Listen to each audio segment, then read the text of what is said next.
Are on the air. Yes, indeed.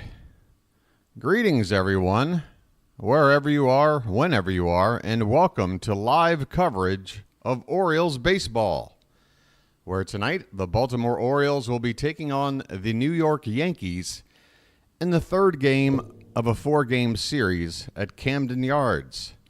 Wait a minute, your boy's not on screen. The dramatic entrance. How you doing, everybody?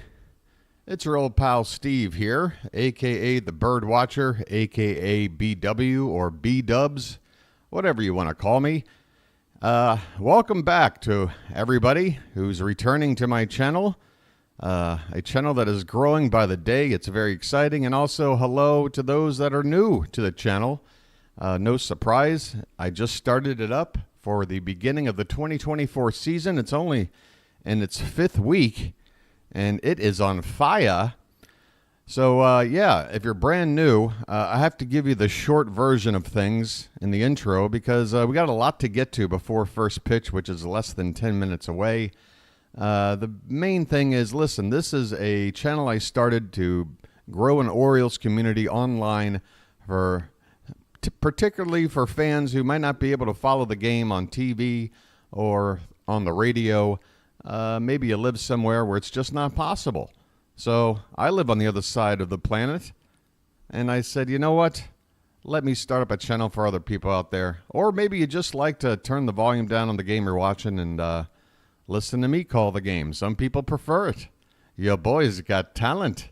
So whatever the case may be, make this your new home for Orioles baseball. Live play-by-play coverage every single game. We are going into game number 30 tonight. The Orioles come in with a record of 19-10. The Yankees 19-12. That puts the Orioles one game up in the division. Actually, it's better than that because we're 2 games ahead in the loss column, which is always the important thing. Tonight's pitching matchups, we have, for us, the ace on the mound making his 7th start of the season, a record of 3-0. It's Corbin Burnes, right-handed pitcher with an ERA of 2.55. Burnesy is on the mound. The Orioles, by the way, in case you didn't get the memo, have won the first 2 games of this series. So any win in the next 2 would be a successful series, but we've got a chance to go for even more than that. But hopefully we can clinch a series win tonight with Corbin Burnes on the mound. He'll be going up against Luis Gil. And I say Gil because I'm pretty sure it's pronounced like an ex-catcher I remember, Geronimo Gil. There's also a Spanish winger who plays for Tottenham Hotspur named Brian Gil. So I've heard Gil pronounced, but that sounds like an American trying to pronounce the name. I'm going with Gil. Luis Gil is on the mound. A record of 1-1 and an ERA of 4.01. Let me go ahead now and show you the lineups. Take a quick look for yourself. I'll read them over in a sec, but right now I want to go ahead and make sure the ball game is going to be up and running without a hitch. Sometimes there are hitches. How you doing, everybody in chat? I'll say hi to you personally here in just a sec. Your boy is getting busy. He's got his coffee in one hand. He's clicking with his other. Coffee and clicking. Coffee and clicking. It is a life I have chosen to lead. Okay. The game is indeed going to be up. The volume is down. Okay. Good. Right. Well, actually, before we even get to the starting lineups, well, we're looking at them, but let me go ahead and tell you the big news. There is a roster move today, and it's one you probably didn't expect. We were thinking maybe Kyle Bradish would be called up in time to start tomorrow's ball game. There was not a starter announced after last night's game. But now we know what's happening, and unfortunately, it's a bit of a bittersweet situation. John Means is coming back. He's on the roster. Unfortunately, it comes at the cost of losing Grayson Rodriguez for at least a 15-day stint on the injured list, although I guess they could make that retroactive to his last start. But Rodriguez is experiencing some shoulder inflammation. Shoulder inflammation for Grayson Rodriguez. That is not good news. It feels like as soon as we get one pitcher healthy, another one has got a problem. But yeah, Grayson Rodriguez, folks, we are going to be without him for at least a couple of weeks or so.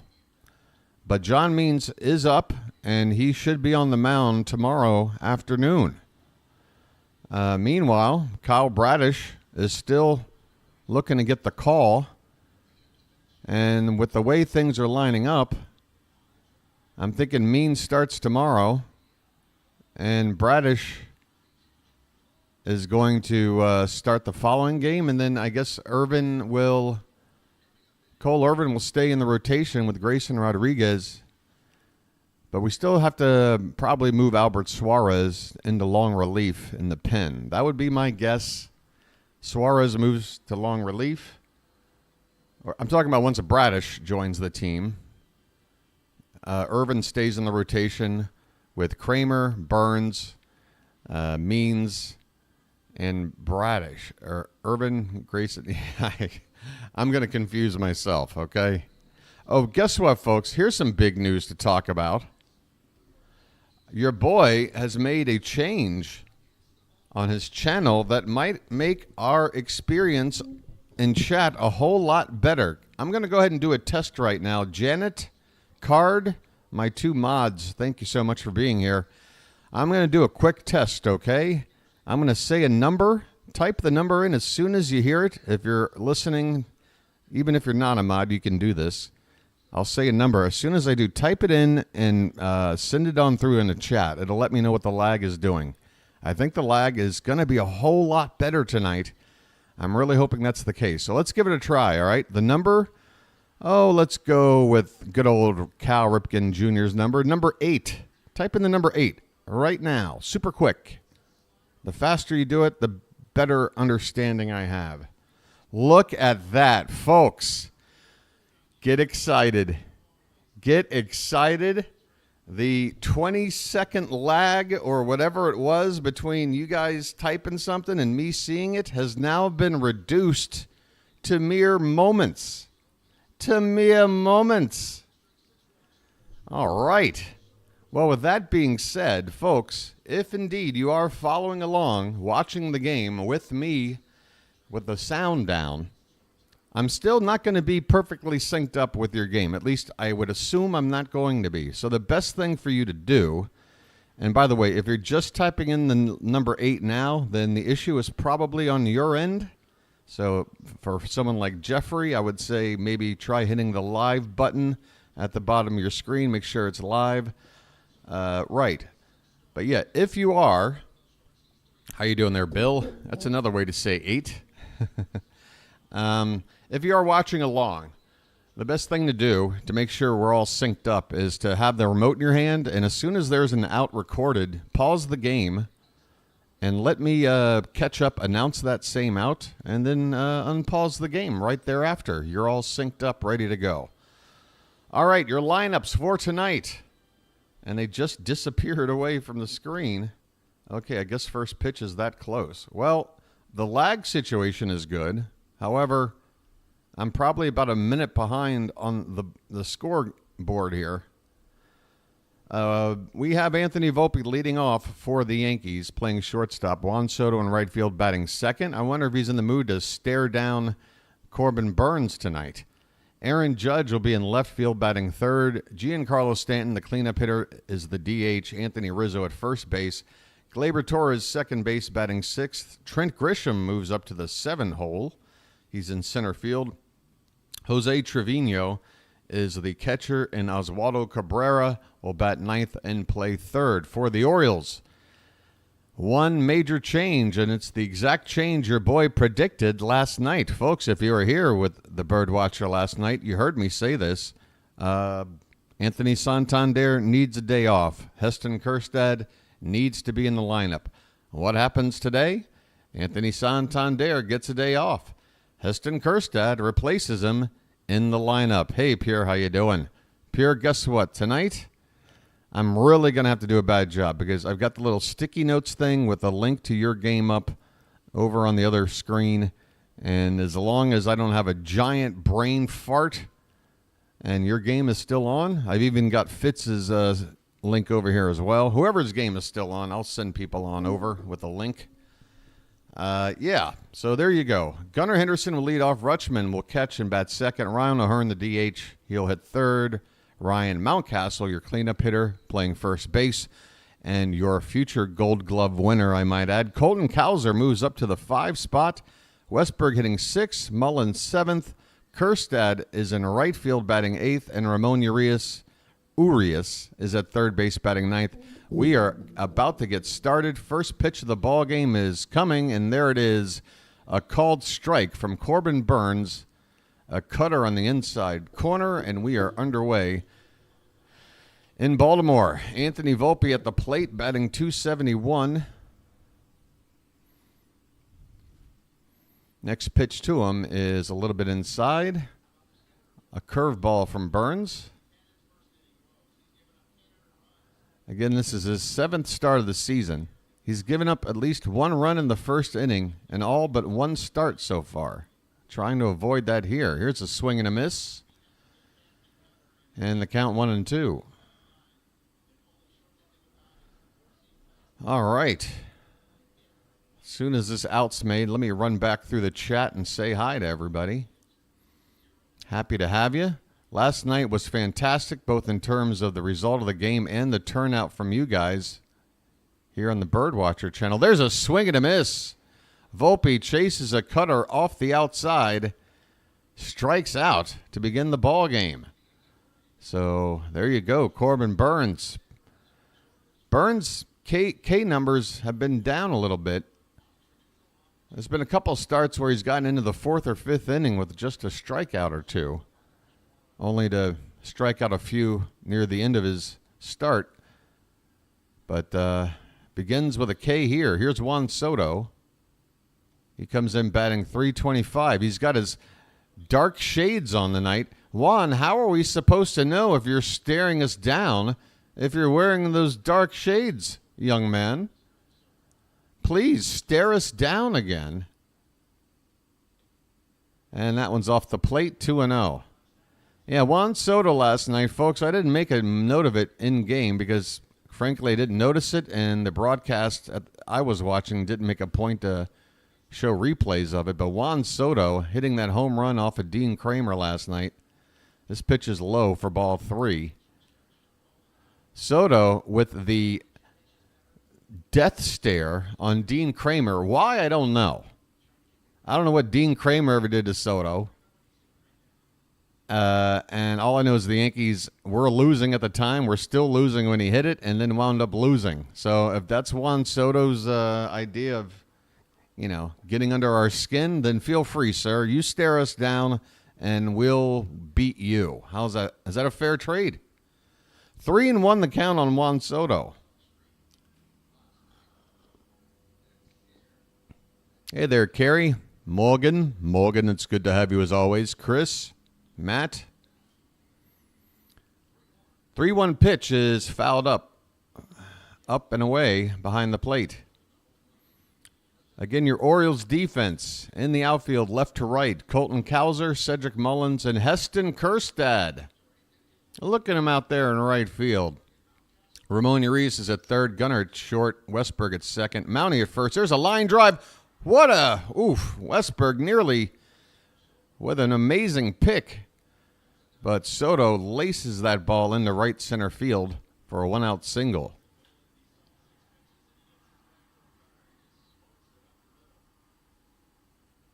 Man, that ball was hit probably in the neighborhood of triple digits in terms of miles per hour. 1-out single. Here's Aaron Judge. I saw the bat flip. That part I saw. I did not see the stare down, but it's all over the place since it happened. Here's Aaron Judge batting .207, 6 homers and 18 RBI. Once again, folks, if you're just getting in here, Fantastic news. The lag on my chat right now is so much better. We're talking mere seconds. So when you say something, I'm going to be able to see it real quick. But once again, nothing I can do about the game being ahead of me on the scoreboard on your screen there.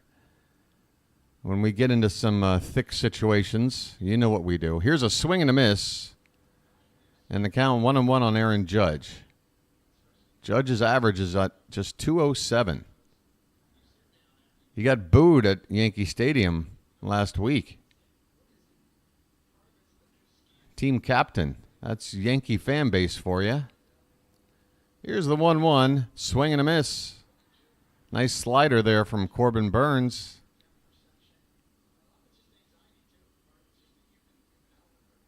Judge swung at it like it was a fastball out in front of it.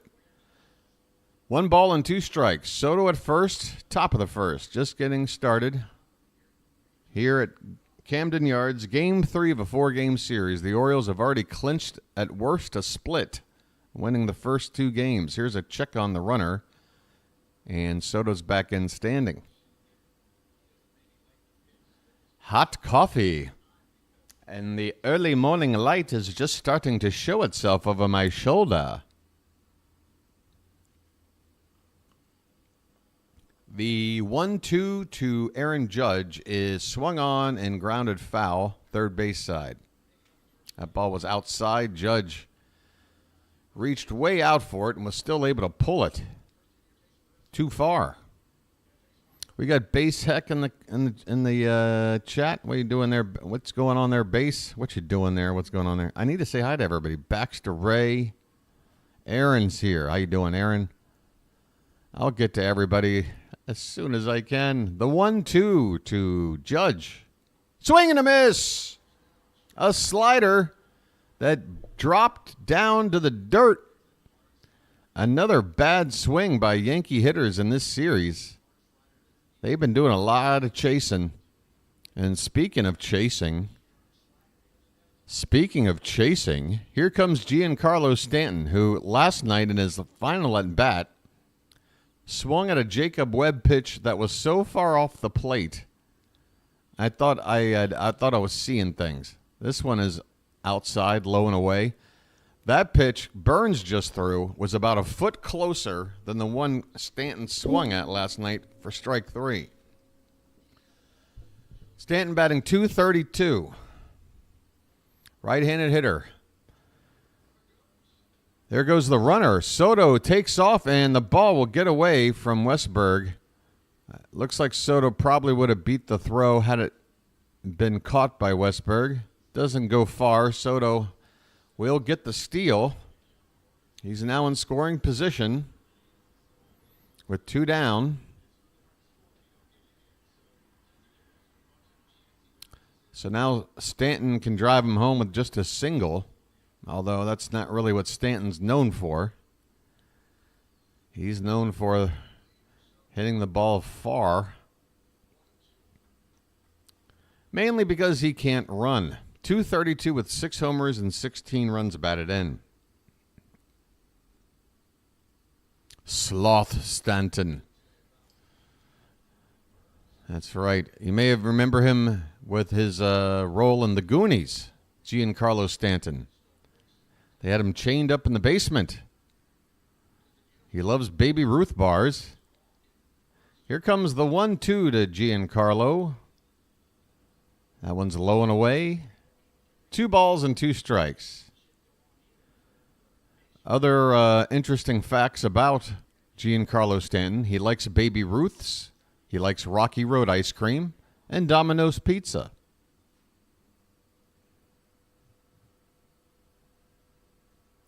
The 2-2 to Stanton. Swing and a miss. Another slider from Burnes. He's been showing it a lot here in the first. It's working. A strikeout. Down goes Stanton. And down go the Yankees. At the end of half an inning, it's New York 0 and the Orioles coming up. All right. By the way, I think tomorrow's game 105 first pitch. Is it 105 or 135? Let's take a quick look. It is indeed a 1:05 p.m. first pitch tomorrow, early. Folks, don't stay out too late tomorrow and have a hangover. We got early afternoon baseball tomorrow.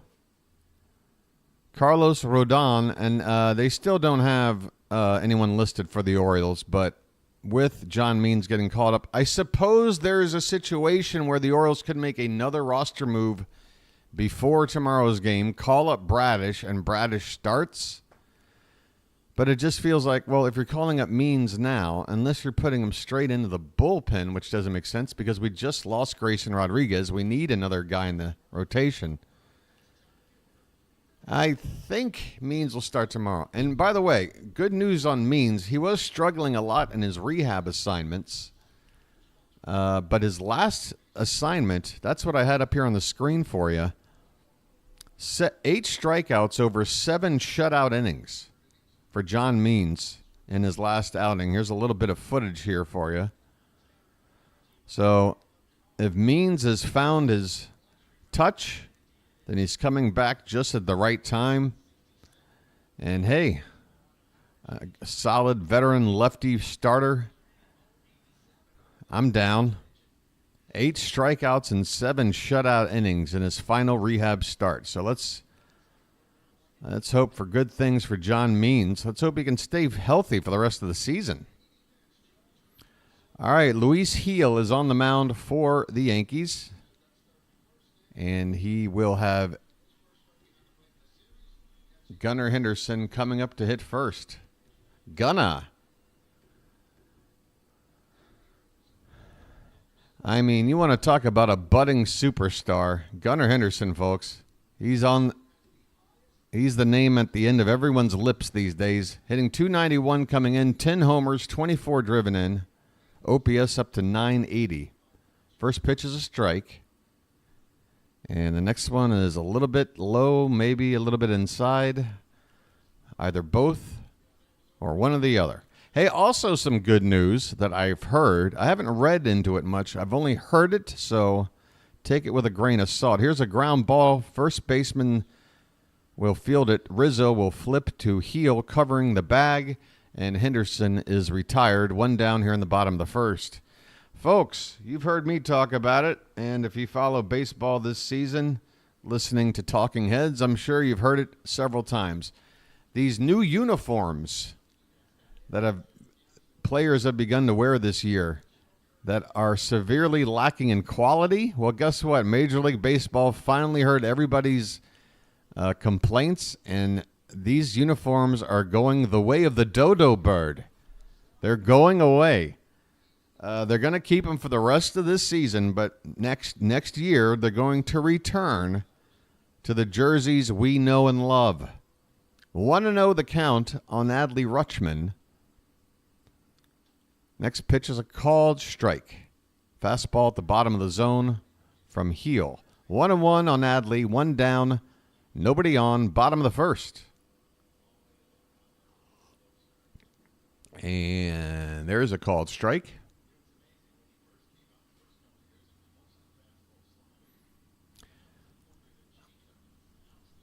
Yes, that's right. They're going to the George Costanza version. A full cotton blend. It's breathable. The 1-2 to Rutschman is low, and the count even up at 2-2. Rutschman's batting .322 and has an 11-game hitting streak at the moment. Leave it up to the Yankee broadcast to not mention that. This one's fouled away. Still 2-2 on Adley.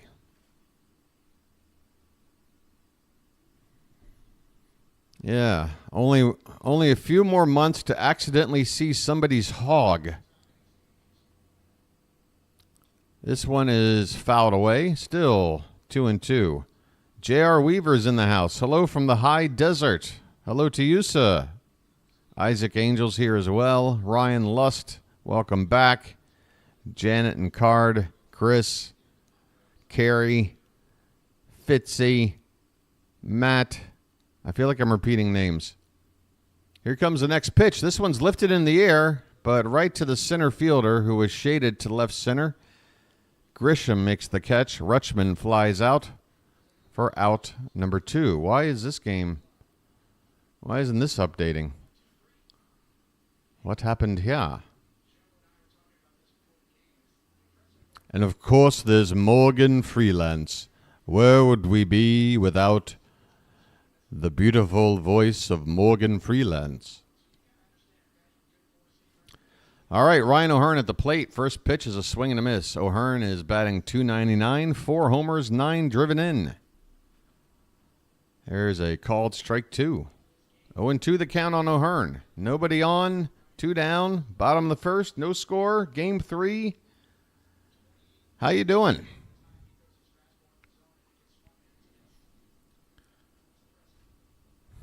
Here's the 0-2 pitch.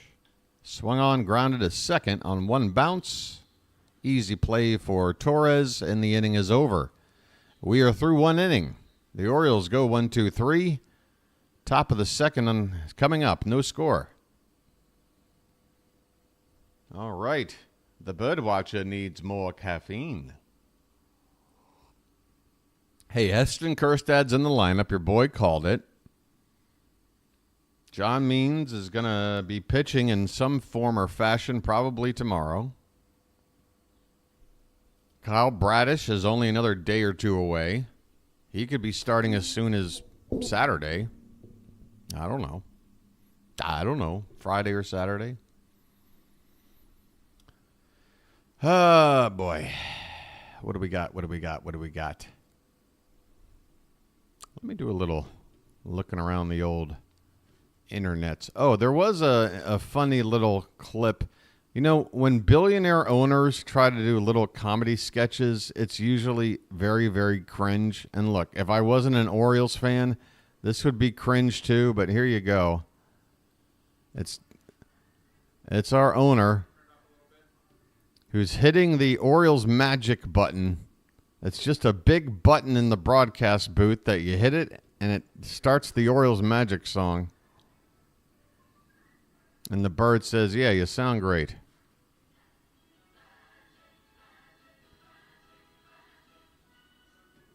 Anyway, I turned the volume up on that, but you know how the song sounds. But I do appreciate Mr. Rubenstein doing as much as he can to sort of ingratiate himself with Oriole fans, be a part of the marketing, you know, being willing to conduct interviews and such, you know, be around the ball club. So far, so good. And I feel like that's the way with the whole ownership group, including Cal. I mean, you got Cal now. I'm guessing at this point, you're going to see Cal sitting in the front row of every home game the Orioles play as long as he's part of this ownership group.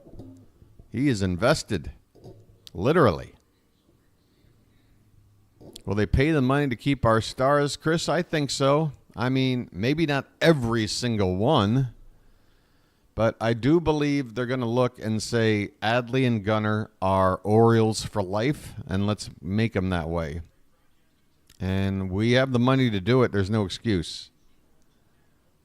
Here's a called strike to Anthony Rizzo to begin the top of the second. Rizzo batting .258, 5 homers, 15 RBI. And the next pitch from Burnes is outside. Rizzo probably had a chat with Soto after last night's ball game on a fly ball down the right field line that for some reason Rizzo was trying to go after instead of Soto. Here's a called strike, bottom of the zone. That led to the Orioles' first run of the game. It was a couple of questionable fielding mistakes there by the Yankees. That drop by Rizzo, and then a throw into Santander's back. Here's a swing and a miss. A slider once again from Burnes in the dirt. And I'm telling you right now, that pitch must look like a fastball coming out of the hand because nobody is ready for the movement on that pitch. I mean, if they knew where that pitch was going to go, they would simply not swing. But nobody can pick it up. Here's Gleyber Torres with 1 out, nobody on, hitting .220. There's a breaking ball for a called strike. Cutter, slider, curveball. Those have been the 3 pitches Burnes has been using for the most part so far tonight. This one's fouled back, and it's 0-2 on Torres. I really like the pace Burnes is working at right now. He looks locked in. 0-2 on Gleyber.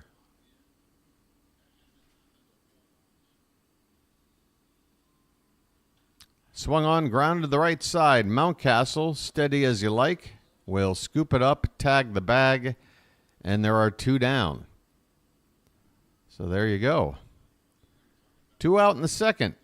Trent Grisham making his 3rd straight start. Alex Verdugo still away for the Yankees on paternity leave. And I'm sure the Yankees and their fans, as much as they are feeling the congratulatory feeling one would for a brand new father, they're probably looking at the lineup right now and the results of the last 2 games and going, all right, give your little boy a hug or girl. I don't know if you had a boy or a girl, but whatever. Give that kid a hug and get back to the team. We need you. 1-0 with the count on Grisham. And this next pitch it has the plate, but it's a little low. 2-0 the count.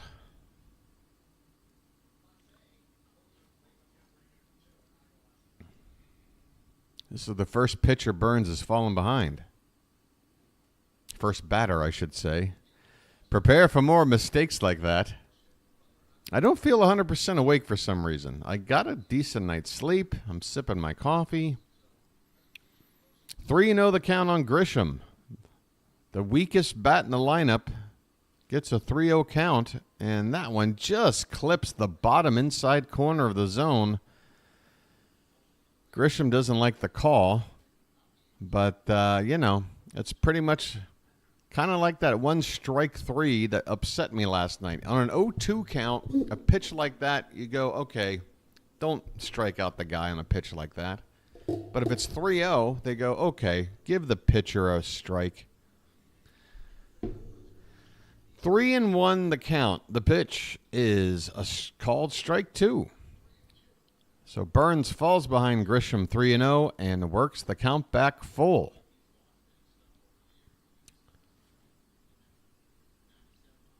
Here comes the payoff.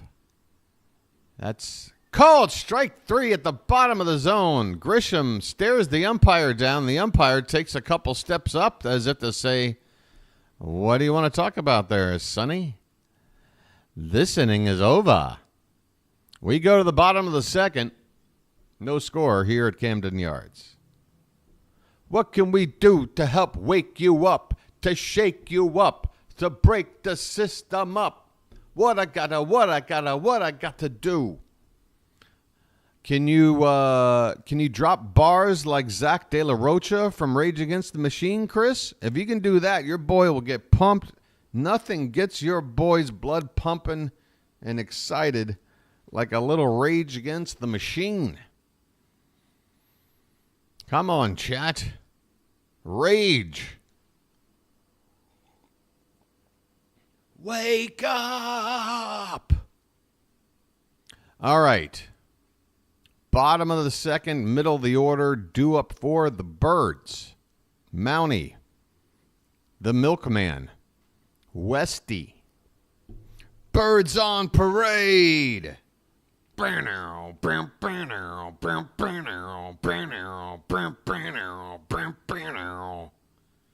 love it. Birds on Parade. I love it. Let's go. I'll throw out some Birds on Parade. That's what I want tonight, folks. I want to go full Rage Against the Machine on these Yankees. The Yankees are the machine. We are the Rage. And we are against them. We are the Birds on Parade. I walked the corner to the rubble. That used to be Memorial Stadium. Now it's a mine cemetery now. All right, I'm taking liberties. Bottom of the second we go. Some of those that work forces. Well, I better not sing those lyrics. YouTube might get a little upset. Although those are some of the more powerful lyrics in the history of music right there. Bottom of the second we go. Glad we got some Rage fans here. Maybe someday I'll tell you about the time I saw them in concert at the age of 15. Having absolutely no idea who they were. They had just started to blow up on MTV. And man, what a concert that was. That was a coming of age night for your boy, the Birdwatcher. Mountcastle is out there. He looks at ball one. And the next pitch is over the plate, foul back. Mountie batting .293. Lots of solid averages. First six batters in the order. .288, 319, 294, 293, 303, and 303. That is pretty darn good. Here's a called strike, outside corner at the knees. Yeah, the energy at early 90s Rage Against the Machine concerts cannot be matched. This pitch is well off the plate. The ball goes all the way back to the backstop. The count is 2-2. Mountcastle leading off the bottom of the second.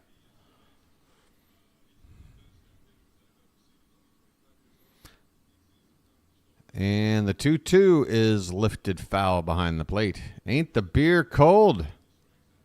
By the way, somebody was telling me that night, Steve, the expression Chuck Thompson would say was ain't the beer cold. I don't know what I said that was different.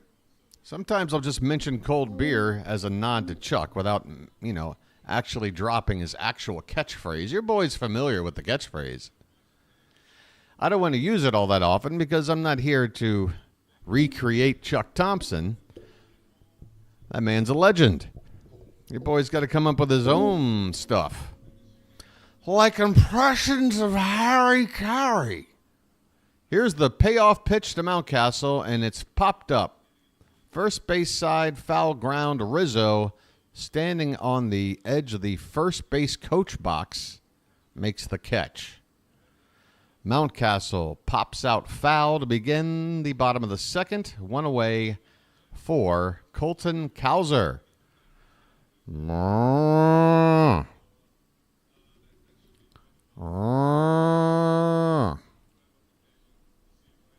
Come on, folks. He's batting fifth tonight. We need him to step up. First pitch is off the plate, but for some reason the umpire says strike one.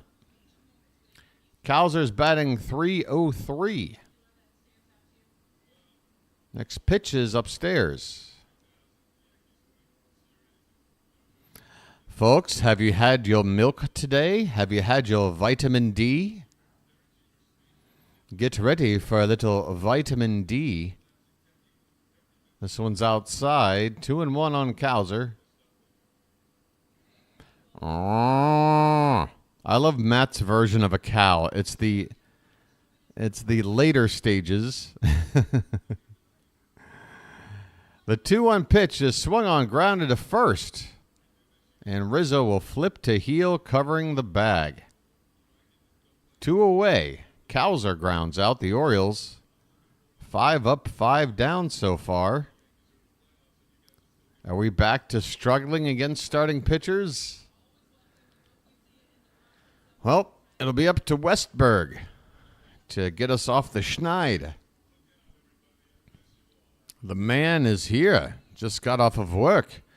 By the way, guys, what do you think? Guys and ladies, of course. When I say guys, I still see ladies, in this world of what do we say, what's appropriate. I still find everybody referring to a group of people as guys, and nobody seems to mind. So that's nice. Obviously, I mean no offense when I say guys. But I feel like every female friend I know, when they're addressing a group, they go, hey, guys. It's just, I don't know. It would be nice to just have a word that doesn't involve any gender. I know guy is the male version of gal, but forget it. I'm willing to give up my own pronoun to make it universal. What's going on, guys? I better leave that whole topic alone. Okay, the 1-2 pitch to Westberg is swung on and missed. He chased one off the outside of the plate, and the inning is over. 6 up, 6 down for Baltimore through the first 2 innings. We go to the third, no score.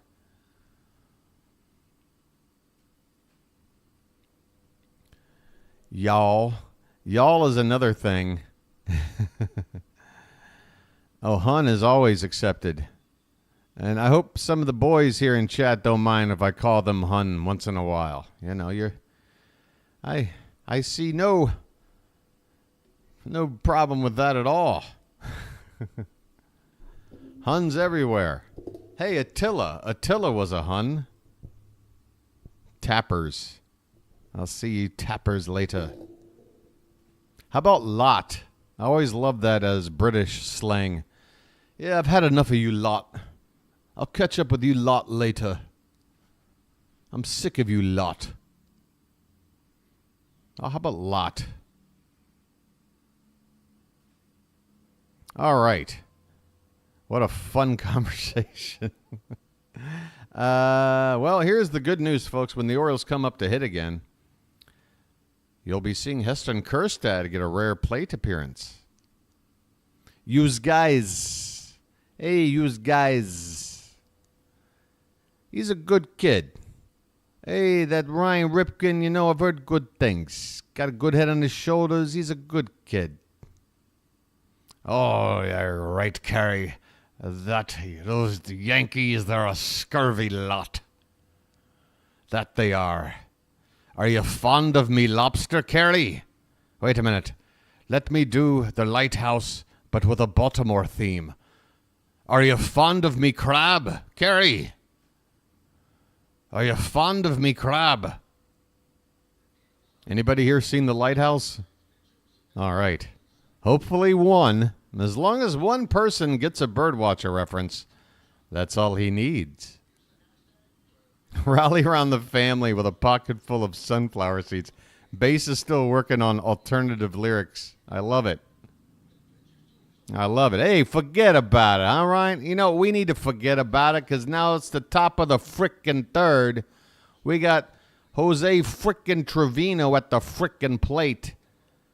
And Burnes' first pitch is a little bit low for ball 1. Trevino batting .280. 2 homers, 11 RBI. Austin Wells caught the first 2 games of the series. This is the first appearance from Trevino. And the next pitch is low. Burnes falls behind 2-0. I hear you, Bass. I'm constantly creating new lyrics for songs all the time. 2-0 the count. There's a swing and a ground ball to short. Gunnar Henderson right to him. Whoa, that's a... man. Gunnar, when he slings that ball across the diamond, sometimes the angle of it makes it look like it's just going to fly away. But Mountcastle made the catch, didn't have to leave his feet or anything. Your boy got a little bit nervous. 1 down. Here's Oswaldo Cabrera batting .250, playing third base. And your boy's got the vapors. I didn't leave my door open again, did I? Here's a called strike to Cabrera.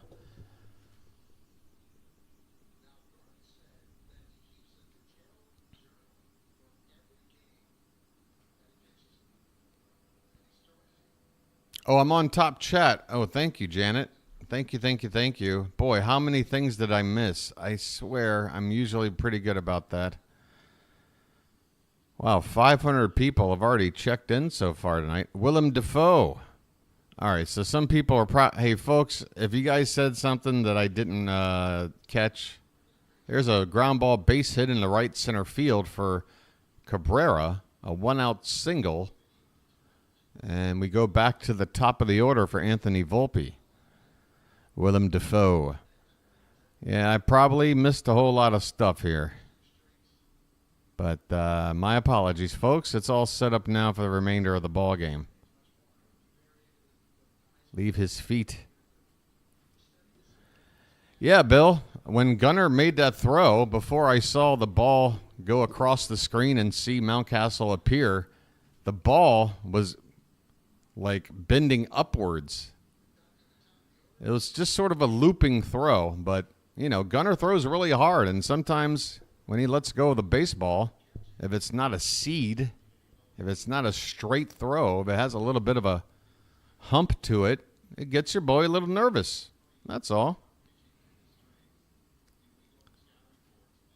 What's going on, Sean Pins? We got a 1-0 count on Volpe. We've got Oswaldo Cabrera at first base and 1 out. No score. Top of the third. And here's a check on Cabrera. Back in with a dive. Oof. Might need to turn up the old aircon here. Going to be another hot day out here. I hear the weather is just crazy hot out there. Already mid-80s in Baltimore. This one's inside. 2-0. Volpe struck out in his first plate appearance.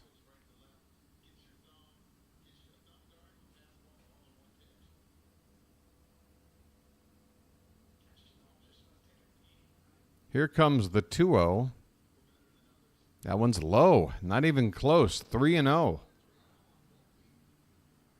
You do not want to put Volpe on with Soto and Judge to follow, a runner already on base.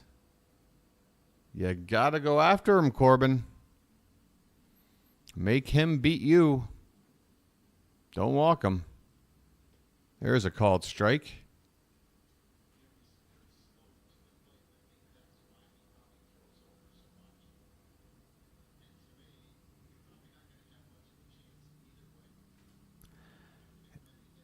All right, a 3-1 is on its way. There goes the runner, and it's fouled back. Okay. Burnes has worked himself back into the count. 3-2. Yankees trying to stay out of a double play. The Yankees, by the way, lead all of baseball in grounding into double plays. Gee, I wonder if Giancarlo Stanton or Anthony Rizzo or any of these other aging players that don't run have anything to do with that. Here comes the payoff. Swung on, hit in the air to left. Backing up is Mullins. Well, now he'll circle around it and come in a little bit to make the catch. So a bit of a circuitous route by Mullins there. But he makes the catch. 2 down. For Juan, I like to stare down Dean Kramer for no good reason. Soto. Soto singled and stole a base in his only at bat so far tonight. So he continues to do things at the plate. But will it translate into Yankee wins? There's a called strike on the outside corner. Belt high. Good spot there from Burnes to start this at bat. 0-1 on Soto.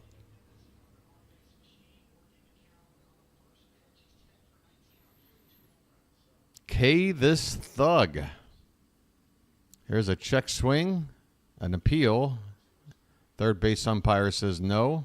Soto also shaking his head. Soto knows best. Nobody knows the strike zone better than Juan Soto. Didn't you know that?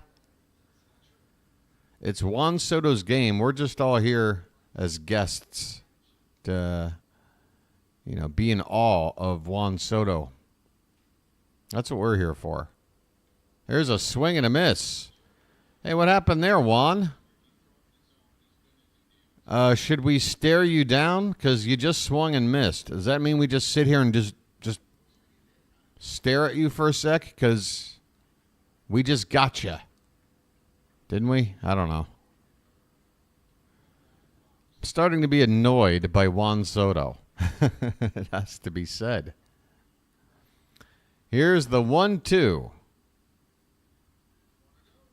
The runner's going. The pitch was low, and the throw down to second is late. So that's a stolen base for Oswaldo Cabrera. He's now in scoring position, which means Soto can drive him in with just a single now. 2-2 the count. Oh, hey, David, you're here. Heck yeah for Trevor Bauer. Would you sign Trevor Bauer for the league minimum? This one is foul back. I'm not one of these people that has a strong opinion one way or the other.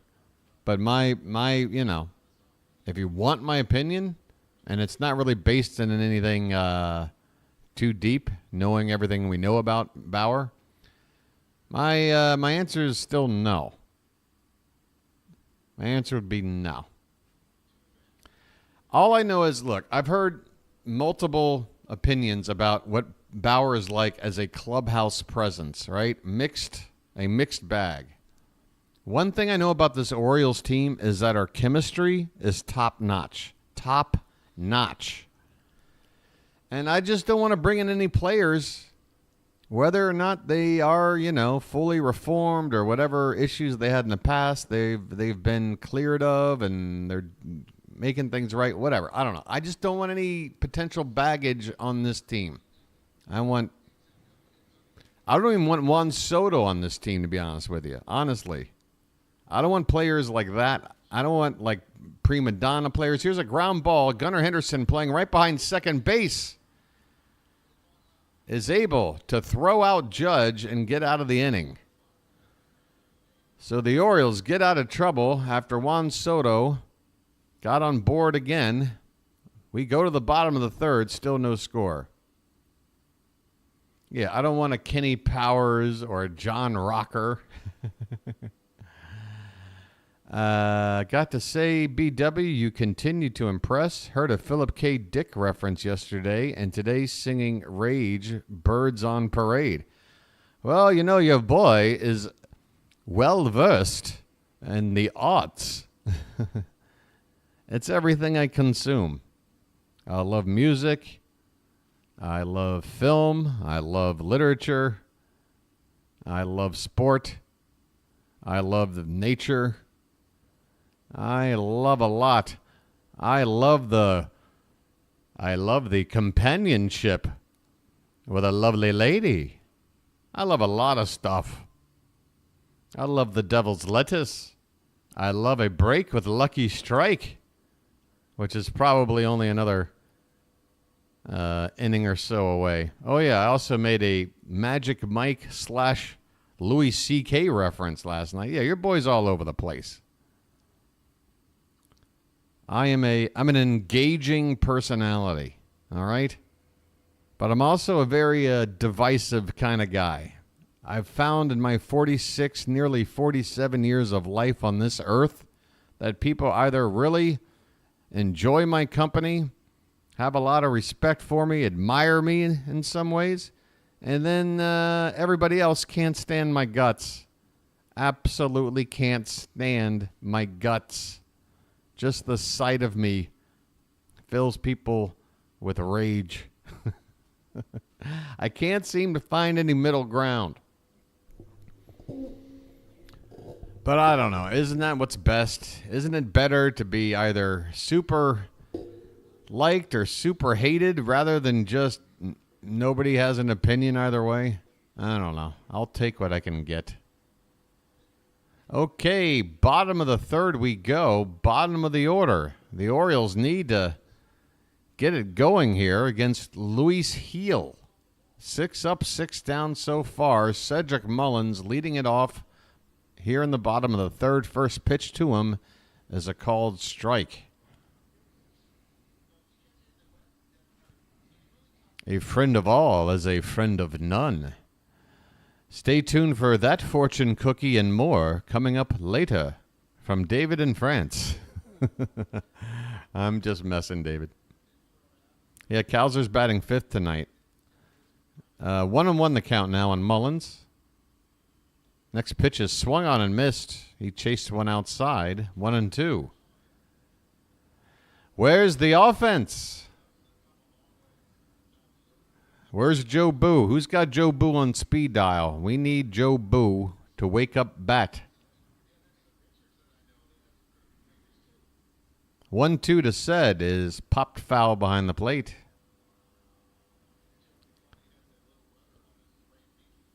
Favorite comedy movies? Well, Chris, is Paul Blair in center field tonight? It is if you have a DeLorean. This one's in the dirt. Mullins back in the count now. 2-2. Favorite comedy movies. Man, I love so many good comedies. Most of them are older. There aren't too many modern comedies that... Probably my favorite modern comedy is What We Do in the Shadows. The TV show is fantastic, but the actual movie that they put out first, that probably had me laughing more than any other movie I'd seen in quite some time. I'm a big fan of the whole mockumentary genre. This pitch is low to Mullins, and the count goes full. You know, Spinal Tap, all those Christopher Guest movies, Best in Show, Waiting for Guffman. Here's the payoff pitch. Popped up. Third base side, long run for everybody, and it's going to get out of play. Still a full count on Cedric Mullins. When it comes to Mel Brooks, I'm more of a Young Frankenstein guy. That's my favorite Mel Brooks. But Blazing Saddles is solid.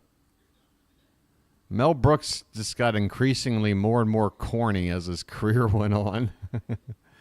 But those 70s comedies were great. Okay, this one's popped up. This one looks like it might stay on foul ground, and it does. Third base side Cabrera makes the catch in foul ground for out number 1. So a long at bat by Mullins, but still nothing. So how about this, folks? How about this for a headline? The Orioles, first 7 batters retired. Who can break the duck? Who better to do it than this man right here, right now? Heston Kjerstad. Come on, Heston. I want to see a nice big swing. Takes off the plate for ball 1. What was that? Oh, my God. I thought I heard one of my posters fall down, and it nearly made my heart stop. That could happen at some point, folks, during one of my streams. This pitch is way up and away for ball 2. Idiocracy? Yeah, if we're going Mike Judge, I got to go Office Space. I know Idiocracy's a little more of a cult hit. Office Space a little more commercial, but I mean, Office Space is just... It's just too on the nose. It's too good. I love the next door neighbor. Hey, man.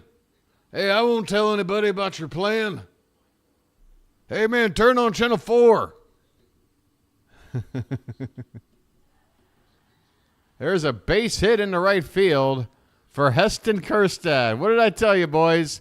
Put him in the lineup. Nobody else can get a hit off Luis Gil. Well, Heston can. Come on, folks. First base hit of the season for Heston Kjerstad. He's 1 hit away from matching Jackson Holiday on the season, with about 27 at-bats in which to do it quicker. Here's Ramon Urias. Kjerstad at first, 1 down. And there's a check on him. Kjerstad dives back in safely. Urias batting 174. 1 home run, 3 runs batted in. Oh, yeah, the Gene Wilder, Richard Pryor, Stir Crazy, and what was the other one before they started getting kind of bad? So was it Silver Streak? No, that was Gene and what was his wife's name? SNL, Gilda Radner. That was a Gilda Radner joint, I think. Okay, 0-1 on Urias. We have Kjerstad at first base, the Orioles' first base runner tonight. One down. No score. The pitch is low and away, 1-1. Yeah, help me out. What was the other movie right around Stir Crazy with Gene Wilder and Richard Pryor? Not like See No Evil, Hear No Evil. That's like late 80s. I'm talking early. Yeah. Here, Bill just typed that in. Now, I'm talking back. I want to say there's one other Stir Crazy era, early 80s, Pryor Wilder team up. Those later ones, like Another You. Ugh, that was really bad. I remember seeing that in the theater with my mom. She was depressed. 2-1 the count on Urias. And there's a strike at the bottom of the zone. Count even up at 2-2. Come on, Ramon. We just want you to move the line, buddy. We got Gunner on deck. If you can just keep the line moving via a walk, get hit by a pitch if you gotta, do something, buddy. Here comes the 2-2. Up and away, 3-2. Bustin' loose. That was when Pryor was driving the school bus with all the bad kids. But there's no There's no Gene Wilder in that one. Fear and Loathing. Oh, Terry Gilliam. Swing and a miss. Urias strikes out on a high fastball. 2 down here in the bottom of the third. Kjerstad is at first base, and we're back to the top of the order for Gunnar Henderson.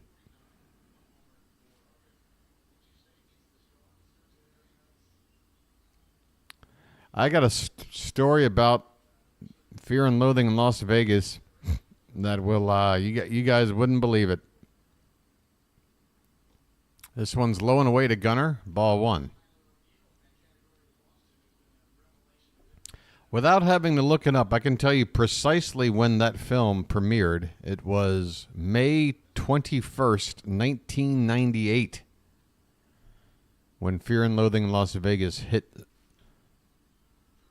screens. This one is hit slowly to first, and a nice play by Rizzo to quickly toss it to heel covering to beat out Henderson hustling down the line. The Orioles finally get their first base runner on a single from Heston Kjerstad, but that's it. We go to the 4th. Not much happening through the first 3 innings here. No score in Baltimore. What was I about to say? Oh, Fear and Loathing in Las Vegas. So here's the situation, folks. Your boy used to be a projectionist in the movie theater. I used to attend the University of South Carolina in Columbia, South Carolina. There's a place called the Regal Cinema 7, a 7-screen theater on top of a mall. And we were the type of theater that would normally get those movies that nobody else wanted. And that week it was Fear and Loathing in Las Vegas. I was super excited. I was a huge Hunter S. Thompson fan. And as far as directors go, Terry Gilliam, come on. Are you kidding me? Brazil, Time Bandits, 12 Monkeys. I love Terry Gilliam. So I was super excited for this adaptation.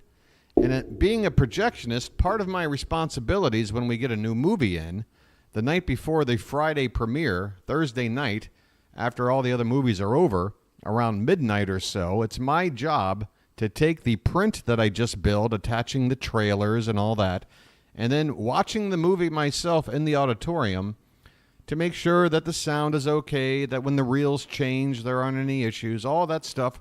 Just have to watch it, have to preview it. Well, your boy, considering the occasion, which, by the way, was the eve of his 21st birthday. Okay? Here's what happened. I got some friends together to come watch it. We dropped a lot of acid, and we had a whole movie theater ourselves watching the world premiere of Fear and Loathing in Las Vegas. Tripping. Just absolutely tripping in the theater. It was fantastic. I mean, 21st birthday, a projectionist with his own private screening of Fear and Loathing on acid. Oh, to be 21 again. That's only 25 years ago. All right, top of the fourth we go. Judge to lead off. Stanton and Rizzo to follow. All right, tell your mom I said thanks. It was a condensed story. Your boy's learning how to make stories last 2 minutes between innings.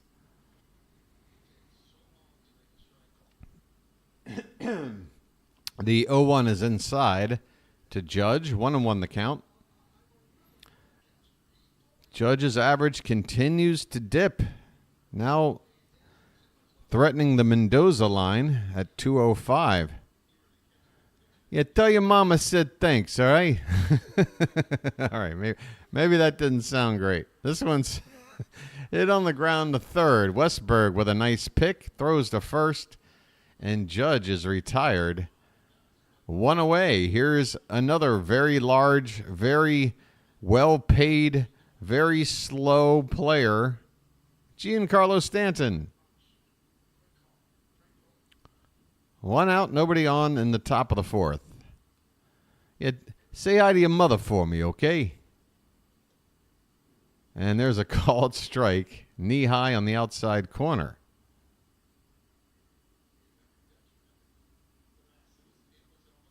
That's right, JR. And the thing was, I worked in one of those movie theaters. You know how your typical movie theater carpet, if you stare at it long enough, it already makes you feel like you're tripping. Here's a pop-up on the right side in foul ground by Stanton, and Mountcastle will make the catch. So Giancarlo Stanton just got paid somewhere in the neighborhood of $225,000 for that last pop-up. I'm just throwing out numbers. Hey, a super chat is in. David in France. And saying lag is good tonight for the chat, which is, yeah, that's been the big thing. Folks, if you're coming in late, if you didn't hear me say it already, your boy has been working feverishly behind the scenes to try and improve the presentation for everyone. And I think I made one of the biggest improvements yet. The lag in chat has been reduced without sacrificing video quality. So now we can have conversations in a much more natural way. Here's Rizzo. First pitch is a strike, and the next one's in the dirt. So the count is 1-1. Bases empty, 2 down here in the top of the fourth, and a scoreless ball game. Another pitching duel we have going on. Corbin Burnes against Luis Gil. Here's a pitch foul back, and the count is 1-2. Sluggish. BW at 6 a.m. on coffee having LSD flashbacks as prime time comedy. You guys don't even understand. When it comes to stories, I haven't even scratched the surface, okay? Here's the 1-2. This is lifted foul. That was a defensive swing from Rizzo. That pitch about half a foot off the plate. Your boy has basically lived a life much like Forrest Gump. Instead of it being, you know, a bunch of historical events and, you know, just sort of being sort of, what do you call it? Ignorant to all the big things happening around him. Like a childlike innocence of ignorance, you know, nothing negative. But for me, it's like Forrest Gump, but if he had like a drug problem. That's sort of been my life story. I don't have a drug problem. I've done my share, but who didn't in their youth? Anthony Rizzo fouls this one away, and the count now is 2-2. Shout out Alge 0802. Alge 0802, you have been shouted. Here's the 2-2 to Rizzo. Burnes tried to get him to chase one low. Rizzo lays off, and we got a full count. David in France dropping in the best Mitch Hedberg line of all time. And now Rizzo will ask for time. Steps out, adjusts the batting gloves. Burnes is on 65 pitches here in the fourth. That's kind of high considering he's pitching a shutout here. You would hope to average maybe 15 an inning. He's now over 16 an inning. There's a ground ball. First baseman Mountcastle. Easy as you like. He scoops it up, tags the bag, inning over. We go to the bottom of the fourth. Zeros across the board. Yeah, the book doc knows. I used to do drugs. I still do, but I used to too. You know, an escalator can never be broken. They can only become stairs. Right? I think Pringle's original intention was to make tennis balls. But on the day the balls were supposed to show up, a big giant truck of potatoes showed up instead. And Pringle's is a chill company. They said, screw it. Cut 'em up.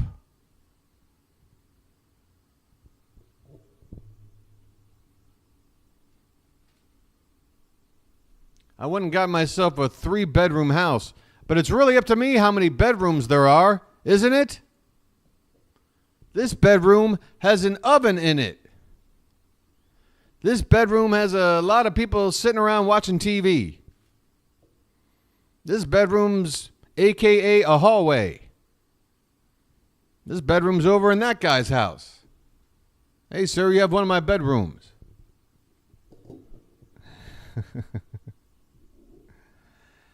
Ah, shit. I got a club sandwich the other day. I don't know how I get away with it, man. I'm not even a member. I'm a fan of cutting my sandwiches twice. Me too. Really? Let's form a club. Great. What shall we do? Let's set up some rules. We will cut it a second time and make triangles and put it on a plate with frilly toothpicks. And in the middle, we will dump chips. All right, this club is formed then.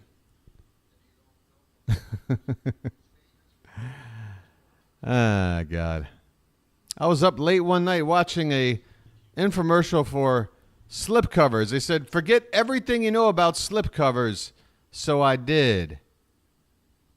And then they tried to sell me slip covers, but I didn't know what the hell they were talking about. All right, we're ready for the bottom of the fourth. Adley Rutschman's up. Heel's first pitch is a called strike. So happy to know Mitch Hedberg fans are in the chat. Adley 0 for 1 tonight. He lined out back in the first. We need some offense.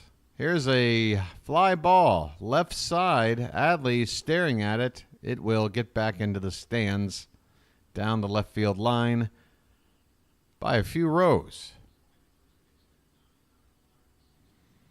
It's the middle of the fourth comedy bit. Soren, that bit might run out after about 4 games. The 0-2 is swung out and missed. Well, Adley chased one neck high. My goodness, Adley, as soon as your swing started, the way... I don't know. That's not typical of Adley. That's one of the worst swings I've ever seen him take.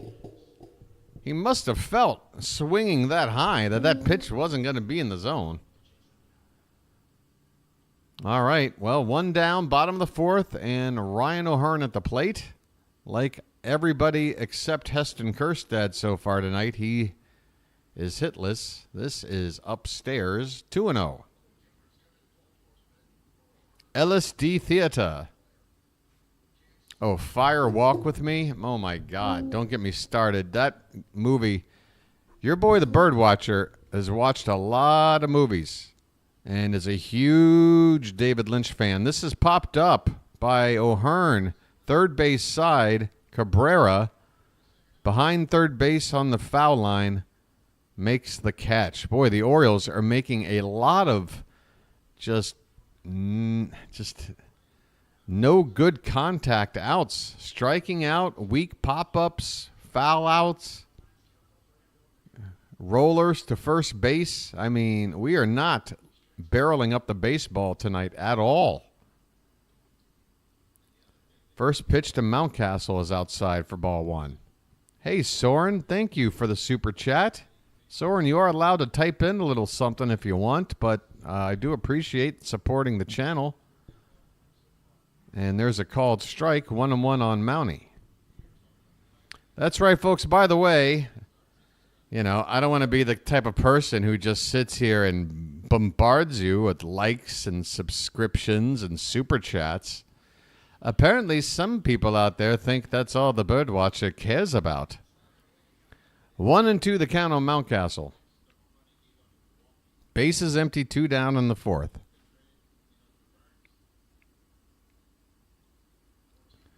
But, yeah, we have, there's one outside, 2-2. We have super chats now. If you want to get noticed or just want to figure out a nice way to send a buck or two over to your boy to help the channel grow, there's a swing and a miss. Wow, Mountcastle strikes out. Luis Gil has been brilliant through 4 innings. He's given up just the 1 hit, no walks. We head to the 5th. I mean, this has been, oof. This is, man, this is going to be another tough one, isn't it? Your boy might need to take a break with Lucky. I think now's the time. I'll still be here on the mic, just off screen. Remember, folks, when you enjoy a Lucky, be responsible. 9 out of 10 doctors prefer Lucky Strike. They're toasted. Have you had a difficult day? Return home and light up a Lucky. It will calm you down. It's been proven.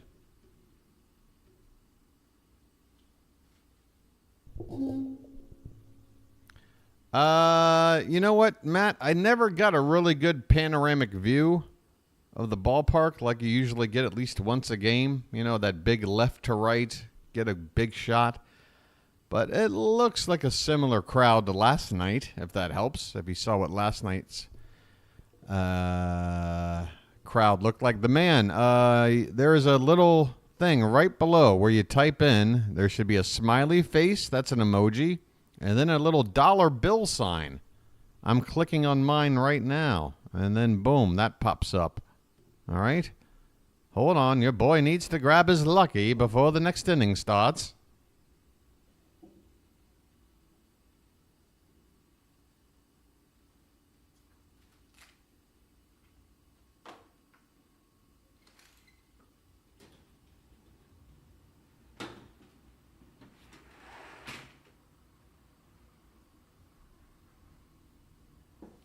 Yeah, so I figured after you guys did so much last night to help me get over 600 subs,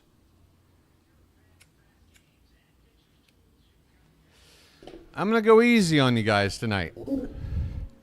I'm going to, you know, unless somebody demands I bring up the sub screen because they think it's good luck. Otherwise, you're not going to see the sub screen tonight.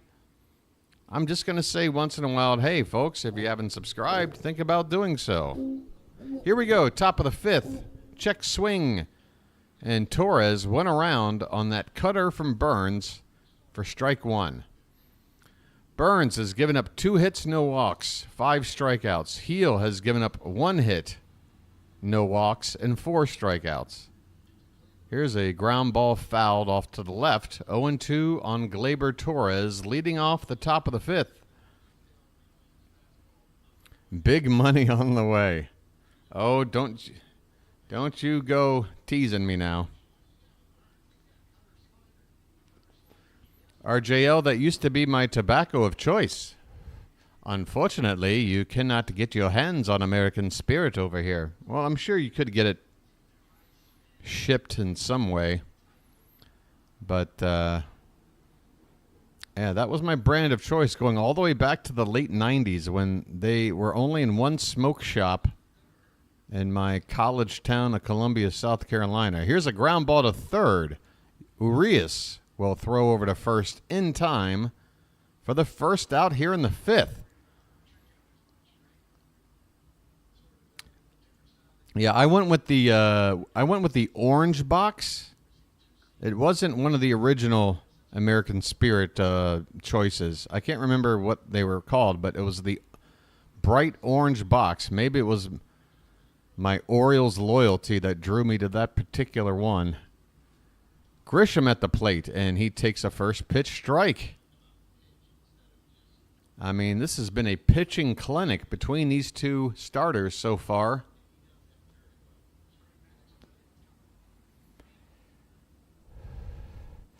So I've heard, David. Here's a swing and a miss. And the count 0-2. But you know what I make up for it, David?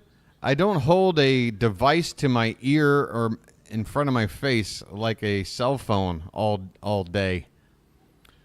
I'm willing to trade in some kind of weird cell phone related big C word for a potential tobacco big C word. You know why? Because I enjoy smoking a hell of a lot more than I enjoy looking at my stupid phone. Here's an 0-2 to Grisham. Where's the called strike three? Come on, Adley had it framed. It was on the outside edge. And we don't get the call. Come on, ump.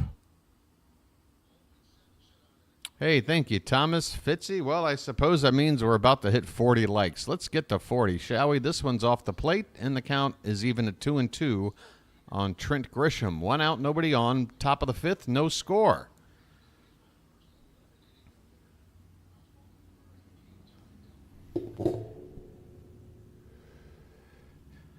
Here's one hit on a chop to second. Westberg's got it, and Grisham is retired. The beat goes on.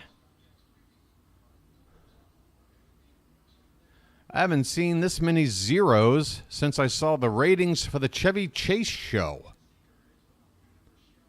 All right, there's a 34-year-old joke.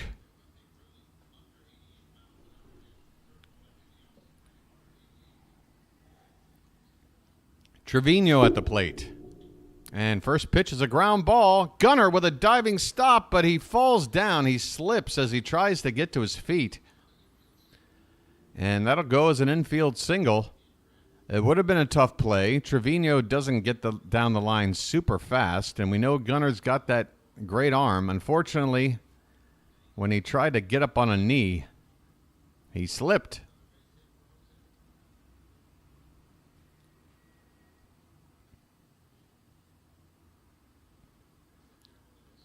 Here comes Oswaldo Cabrera. Has a hit already tonight. And he swings and drills one down the right field line, and that ball got out.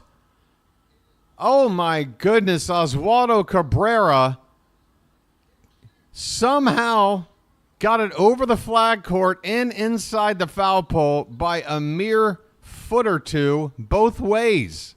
I mean, that ball is wedged in the screen of the foul pole all the way to the far right of the pole. Folks, you cannot find a home run any cheaper than that. Unbelievable. The ball wedged into the foul pole all the way to the far right of the pole, all the way at the bottom of the pole. It is wedged right next to somebody's beer cup. Unbelievable. The Yankees take a 2-0 lead on an Oswaldo Cabrera home run. How? You'll never see a shorter home run to right field in Baltimore. Never. It's impossible. You can't hit it shorter. Unbelievable. You'll be seeing that on some highlight packages. You'll be seeing that on those oddities of baseball compilation videos for years to come. 2-0 Yankees. Unbelievable. Talk about rotten luck. Top of the order for Anthony Volpe. I can't believe that. They can't stop showing us. They keep showing us as one of the, I'm assuming one of the Orioles staffers is dislodging the ball out of the screen there. Here's a swing and a miss from Volpe, and the count is 0-2. Guys, I'm sorry, folks. Your boy, the bird watcher, just felt like he got sucker punched. I feel like I just got sucker punched.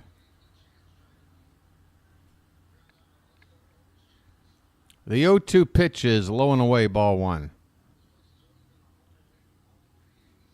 Yeah, why didn't we have a little 10-year-old boy reaching over and catching that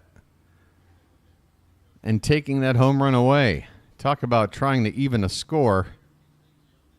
That still doesn't make up for it. Here's a ground ball fouled off to the left.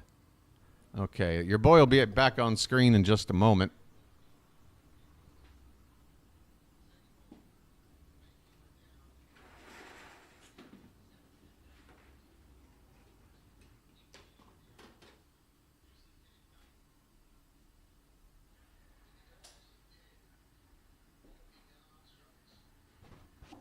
And here's a check swing, and Volpe went around and strikes out to end the inning. But the Yankees, in the most improbable fashion, somehow get a 2-run homer. Unbelievable. Hey, thank you, RJL. Hey, you know what? Your boy's coming back on screen, and you might notice something a little different about him when he reappears. See if you can spot the difference in the bird watcher. Can anyone see the difference? Okay, we got a lot of light coming in here. Let me close my screen here.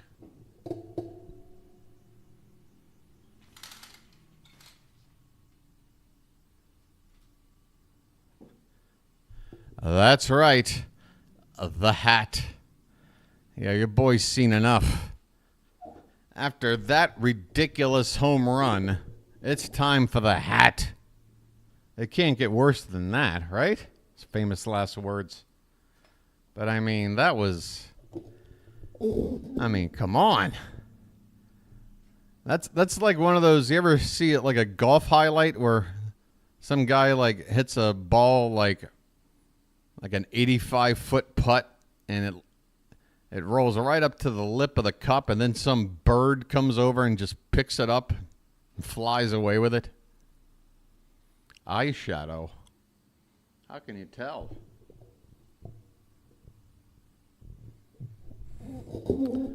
I did not pull the hat. I took it on my own volition. That's right. I am sentient. I am able to make decisions for myself.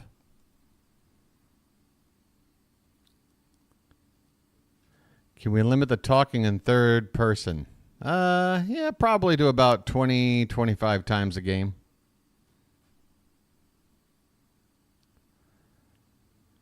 I've got a certain style, Soren. It's just a style. You're going to love it. It's going to grow on you. I've been growing on people. I'm sort of like moss. All right. Here we go. Bottom of the fifth. Cowser, Westberg, Mullins. We need offense. First pitch was a strike, and the next one way up and away for ball one. Cowser's average has now dipped below 300 for the first time since he went on that tear. He's at 299. And he lifts this one up and foul. 1-2 on the Milkman.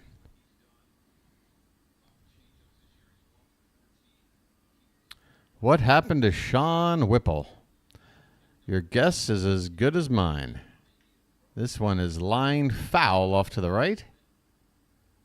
Cowser still in there with a 1-2 count.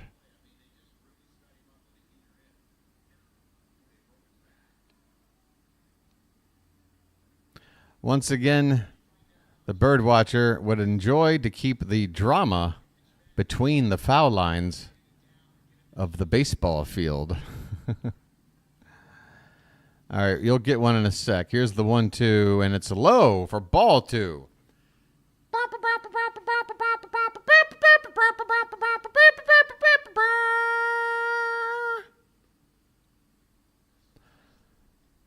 And a check swing, Cowser went around, and he strikes out to begin the bottom of the 5th. Wow, the Orioles wake up bat. Time to wake up bat.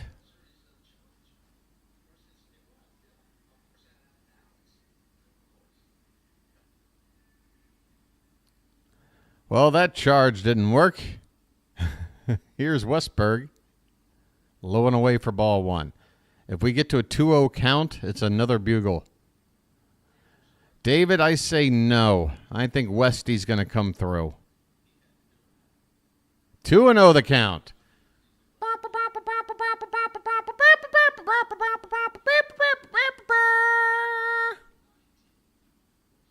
False start.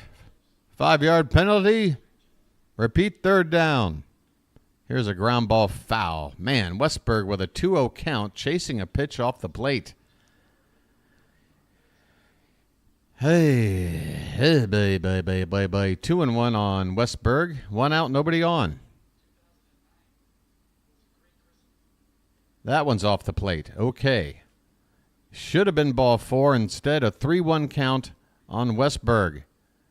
We need base runners.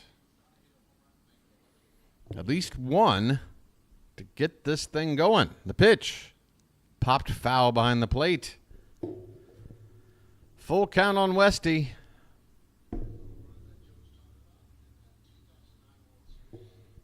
Yeah, we need to start making some splashes.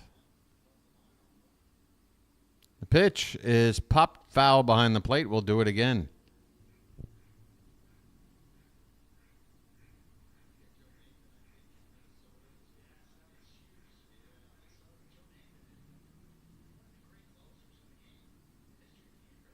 The pitch is popped up. This one should stay on the field. Well, maybe it won't. It's right near the railing of the dugout, and it either bounced off the lip of the dugout or that railing. Either way, Westberg's at bat continues.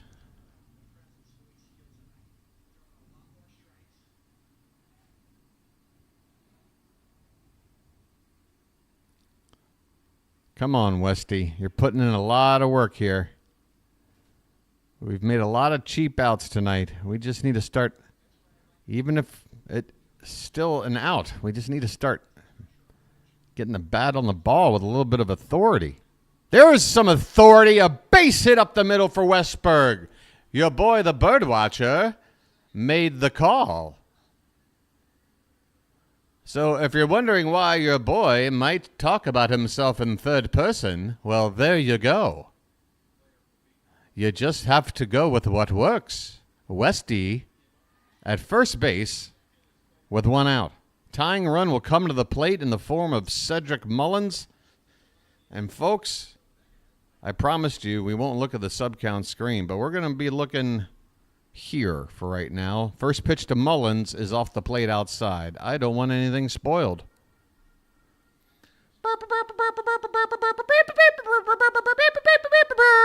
Sorry, that was the fast bugle. I'm trying to get it in between pitches. Westberg at first, 1 out, and a 1-0 to Mullins. Is right down Broadway for strike 1. Oof, a changeup. Mullins thought maybe that would break somewhere. Instead, it just stayed right down the middle.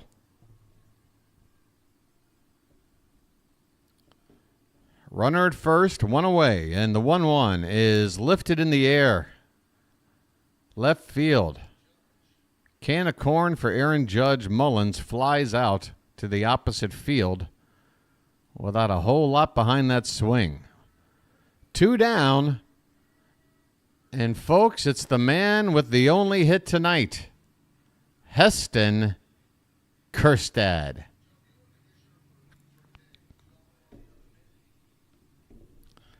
We need a perfect result. Come on. First pitch is inside for ball one.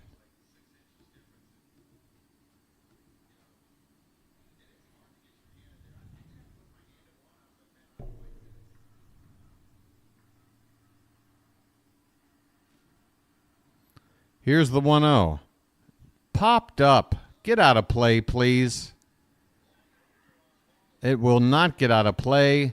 Foul ground on the third base side. Cabrera makes the catch, and the inning is over. The Orioles get another base runner, their second hit of the ball game. But that's it. 2 hits through the first 5 innings, a couple of singles, and nothing else. We go to the 6th. It's 2-0 Yankees. Ugh.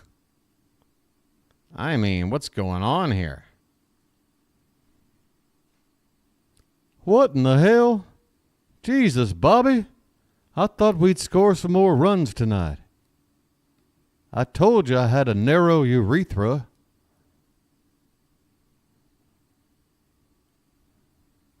Hurry up and wake up. All right. Who do we got coming up here?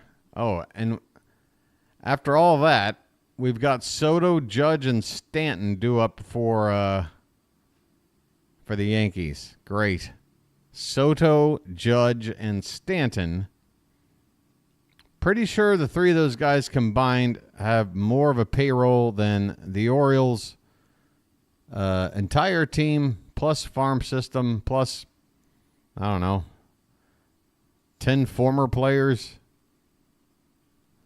Soto's a heck of a ball player. He is.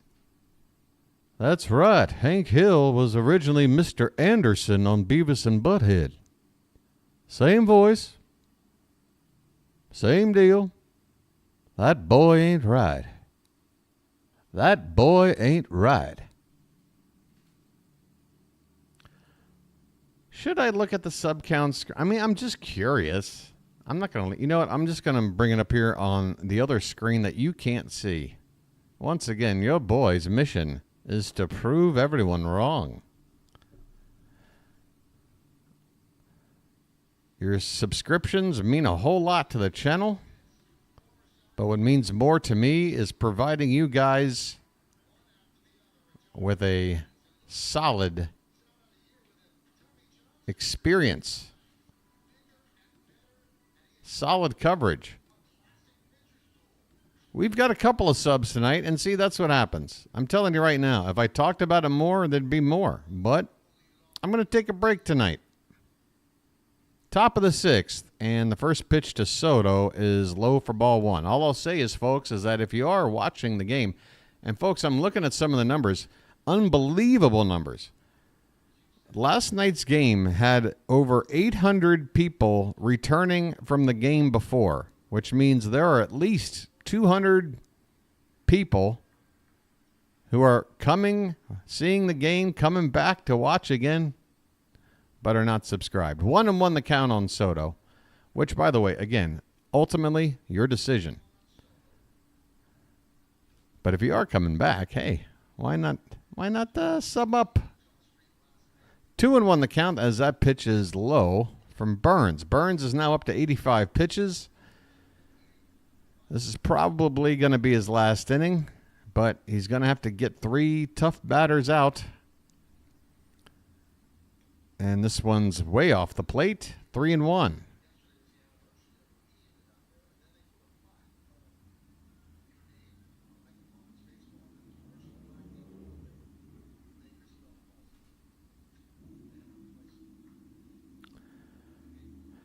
Two to nothing Yankees here in the top of the 6th. On a 2-run homer from Oswaldo Cabrera. And there's ball 4. So Burnes walks Soto. It's understandable. You don't want to walk the leadoff man. But Soto is dangerous. Left-handed hitter. Meanwhile, Aaron Judge, He's dangerous as well, but he's hitting from the right side, and his average is down to 203. You got to think about the numbers. By the way, Judge also leads the majors in grounding into double plays. He's done it 10 times already this season, including last night.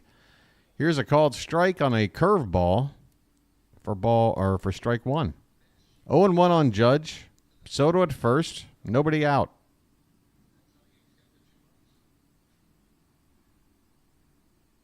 And there's a swing and a miss. So there you go. Judge in the hole 0-2. They are still showing the bottom of that foul pole and the place where that ball wound up. I'm telling you folks right now, it's one of those 1 in a million type plays. There's a ground ball foul. Count remains no balls and 2 strikes on Aaron Judge.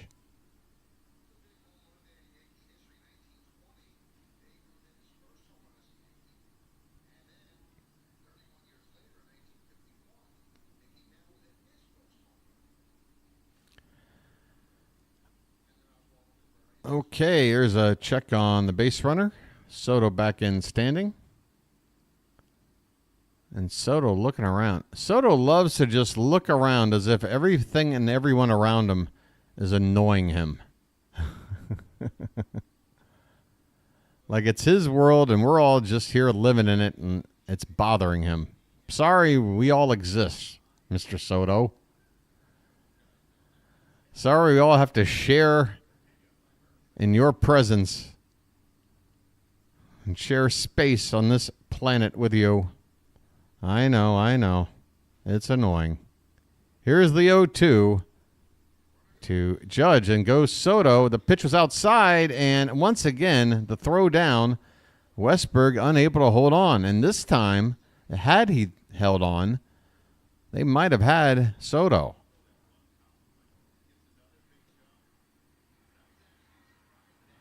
The ball was on the third base side of the bag, so Westberg would have had to move over and still apply the tag, but it was low.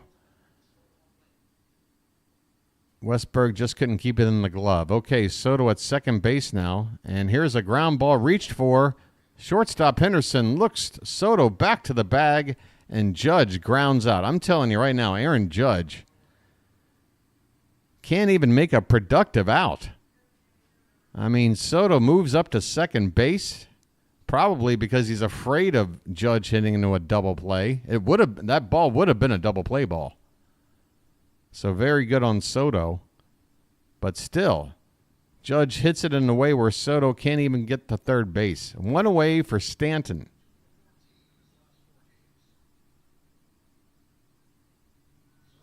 And there goes Soto to third. Here's the throw, and this time they got him. Hey, Mr. Soto, let me stare you down, buddy. Here. Hey.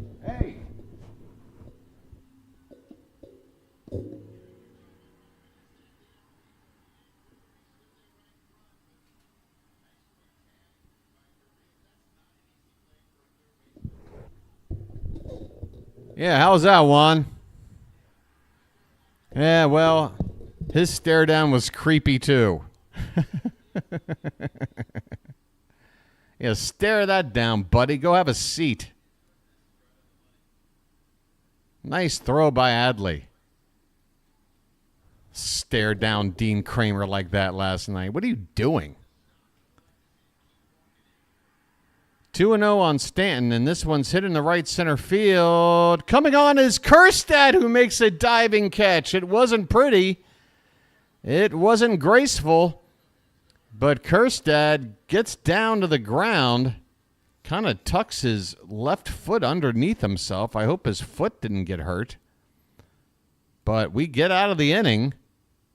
Soto runs into an out, and Kjerstad with a awkward dive, but he makes the catch. We go to the bottom of the 6th. It's the Yankees 2, the Orioles nothing. Somebody please wake up the frickin' bats over here.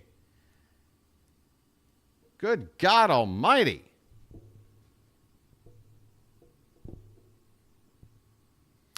Not sure what you changed, but you are somehow ahead of my ESPN feed here in the U.S. with lightning fast internet. Narniak, I told you, your boy, the bird watcher. Not only has he put in 3 hours a day talking into a microphone, he's working hard behind the scenes to make improvements for you guys. I'm working on it. You know, I suppose some folks could say, oh, all you care about is your sub page. Yeah, well, where's that been tonight? It's almost as if I really care about the channel as a whole and the people involved and everything else. I'm not just some schmuck. Actually give a darn. I don't know. I'm weird like that. I kind of give a darn.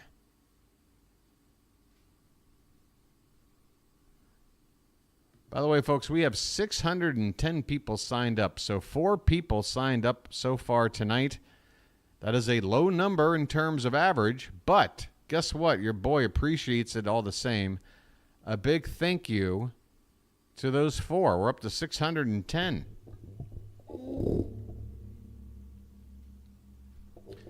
If there's one number I'm not going to look forward to, and I hope we can just pass it super fast, it'll be the 6 followed by a couple of more 6s. I'm not a big fan of that number. It might be corny, but I don't know. Let's just blow right past that number whenever it comes around. All right, bottom of the 6th. We have the top of the order. Well, no, we don't. We have Urias first, and then Gunnar and Rutschman. Urias, first pitch swinging, fly ball to left, and there you go. And now Gunnar's up. Judge makes the catch in left field. What is with those 6-letter names like Ronald Wilson Reagan? There must be something to it. Put the subpage up. Don't let anyone change what you do. Well, I'll tell you what, if we can get a rally going, I'll do it. Here's a pitch up and away to Gunnar for ball 1. That's the only reason I actually put the page up and look at for more than just a second or two. It is for that little bit of luck. Here's the 1-0, and that one's low. 2-0.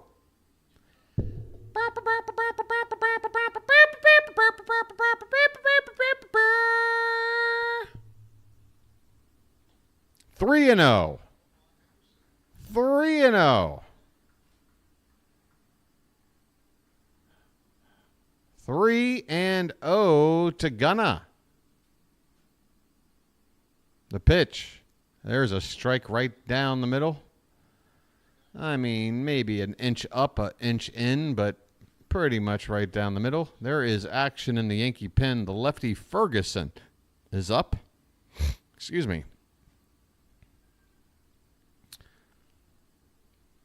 3-1 pitch. There's a called strike 2. So after getting ahead 3-0, we've got a full count for Gunnar. Adley Rutschman is on deck. The Orioles have been stifled so far tonight. This one's hit in the air to left, and it's going to hang up there for Judge, who makes the catch. Henderson goes down. He's 0 for 3 tonight. And here comes Adley, who's 0 for 2. 2 down, nobody on. The Orioles. My God. I mean, if you're a Rage Against the Machine fan, you're thinking about the song Wake Up. I know I am. Wake up. First pitch to Adley is upstairs for ball 1. 2-0 Yankees here in the bottom of the 6th.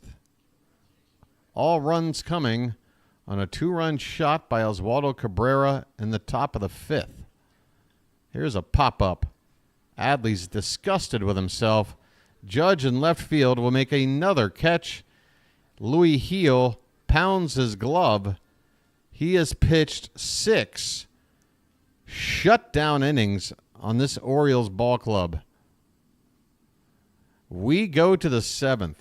What is going on at the plate? I mean, I'm watching Gil pitch. He's not terrible, but it doesn't seem like he's particularly nasty either. What are we doing? I got to put some more hot water in this coffee. That's what I'm doing. It's the only way I'm going to get through these late innings. All right, top of the 7th, it'll be Rizzo, Gleyber Torres, and Trent Grisham due up, and Mike Baumann is going to come on for Corbin Burnes. So if he thought things were tough now, well, now we got Mike Baumann in. And by the way, if we don't see Johan Ramirez tonight, then that's my pick for who gets bounced next whenever Bradish is activated, because it feels like the Orioles are ready to just give up on Johan Ramirez. They know better than me. He did look pretty bad in his last 2 outings.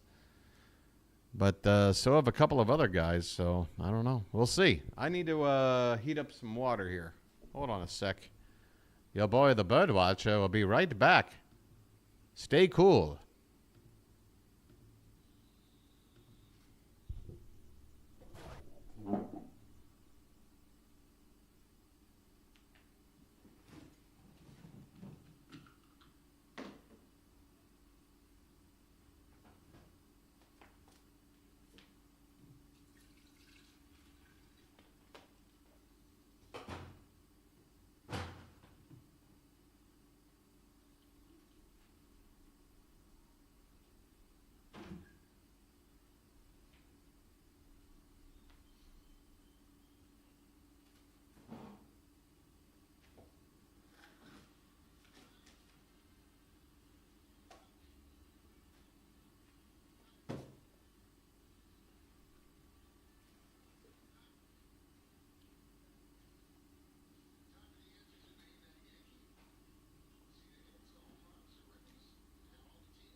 All right, Ballman's out on the mound.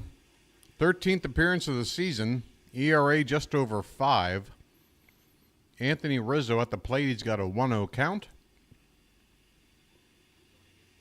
And that's in there for a called strike. The count is 1-1 on Rizzo. 0 for 2 tonight. A strikeout and a ground out. And my water's already boiling. Hold on a sec.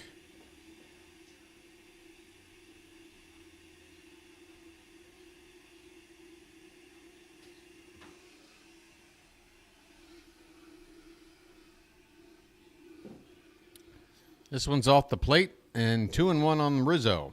Leading off the top of the 7th, Mike Baumann on in replace of Corbin Burnes. This one's fouled back, 2-2. So Burnes goes 6 innings. That's a quality start, giving up 2 earned runs. On 4 hits and a walk, he struck out 6.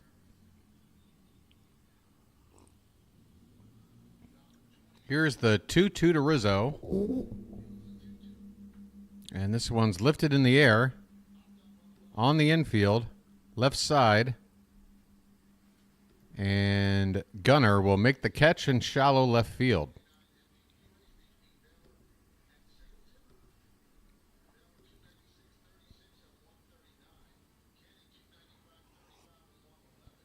Okay, I think your boys are ready to come back on here.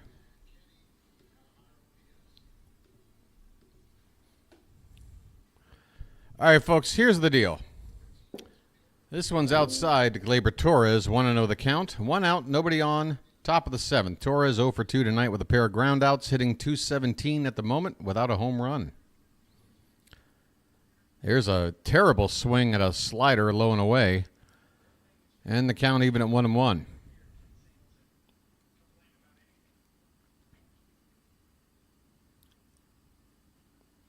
Hey, Jeff Spicoli just delivered my pizza. Here's a ground ball weakly hit to short. Gunnar will make the play, and Torres is retired easily. 2 down here in the 7th. So here's the deal, folks. We're about to hit the 7th inning stretch, right? The Orioles' offense tonight has been dormant.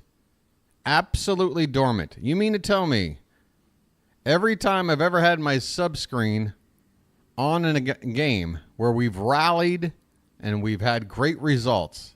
The first time tonight that I say, you know what, I'll leave the sub count off the screen. Look what's happened. Would you like the return to the sub count screen or not? Here's a called strike to Trent Grisham. Now remember, I only use it when we're in the middle of a rally and I don't want to get anything spoiled. Chris says put it on. Here's the 0-1 to Grisham. That is low. 1-1.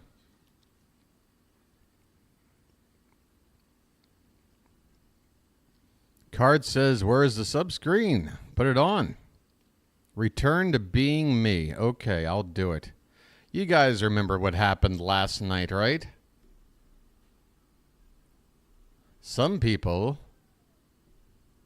Well, there you go. Let the magic begin. The 2-1 is a called strike on a pitch that was low. The magic has already begun. The umpire gives Ballman a strike on a pitch low to Trent Grisham. Grisham had already had words with the umpire earlier in this ball game.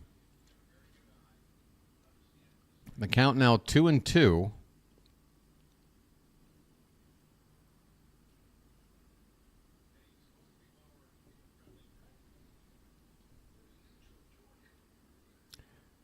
Bases empty, 2 down. The 2-2 from Ballman to Grisham is low and in. 3-2. That's right, folks. Tonight's Orioles Birdwatcher broadcast is brought to you by the same thing that is brought by every game. Myself. Payoff pitch. Popped up. Way high on the infield. Mountcastle on foul ground makes the catch. Inning is over. Mike Ballman comes in and gets a 3-up, 3-down inning. 7th inning stretch time in Baltimore. That's right, folks. It's time to get those cakes on the griddle. Let's go.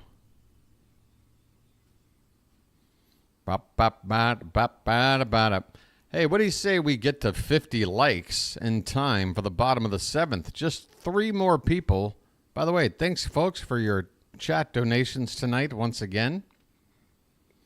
You're helping your boy reach that first threshold so that he can actually link these donations back to himself. There's that roster move once again. Grayson Rodriguez on the 15-day DL with right shoulder inflammation. Of course, that's the shoulder of his pitching arm. Who do the Birds have due up? It looks like it's going to be O'Hearn, Mountie, and Cowser. That would explain why that lefty was getting loose. I would assume he's going to come in here for the bottom of the 7th. That is, well, we'll see. Well, then again, Gil has been really good. He's on 88 pitches.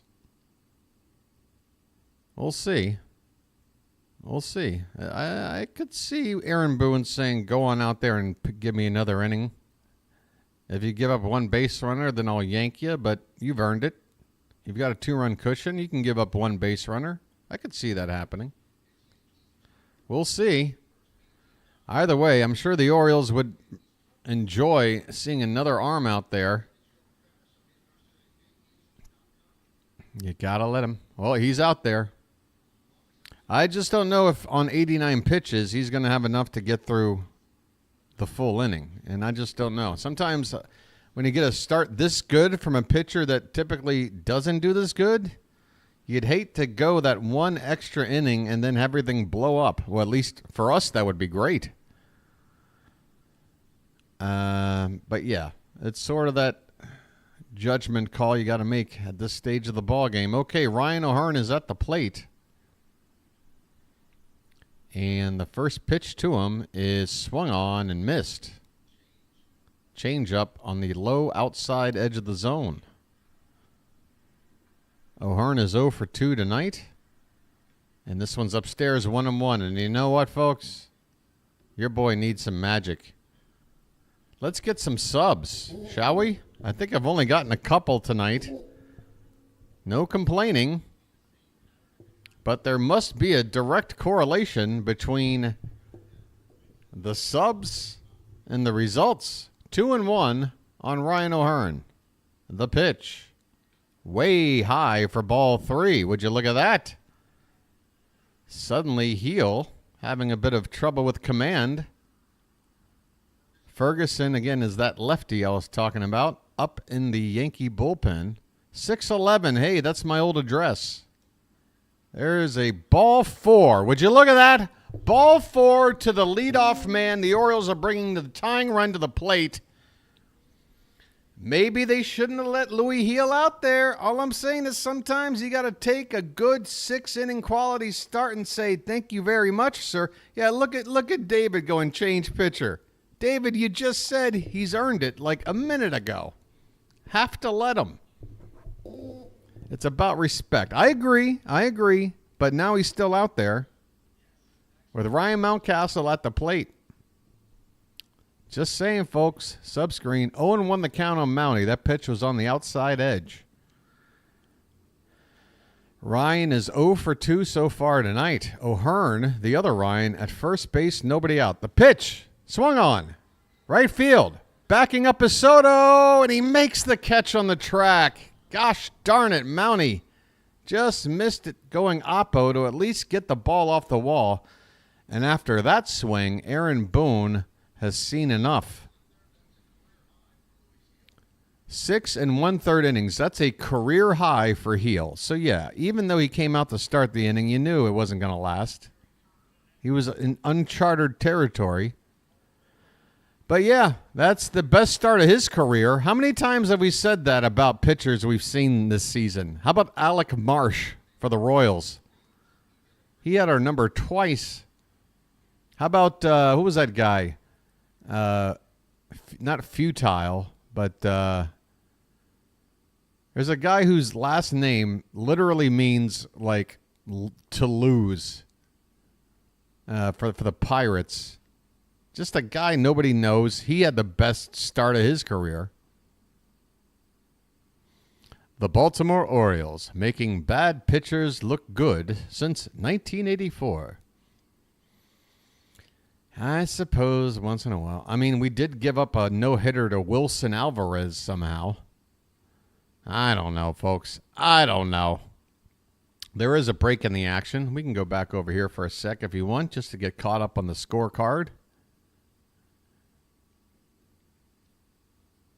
Folks, just to keep in mind, if things don't go well tonight, I already looked at it this way before the game started. My thing is, look, to expect a sweep against the division rival Yankees is a big ask. I'm not saying it's not possible, and I'd love for it to happen. But after you win the first 2 games of a 4-game series, you got to win 3 out of 4. You got to take one of the next 2. Otherwise, it feels like we blew it if it turned into a split. So, look, if we lose tonight, that would suck. But if we win tomorrow, all good in the hood. Again, a 1:05 first pitch tomorrow. I'll be on the air at 12:55 p.m.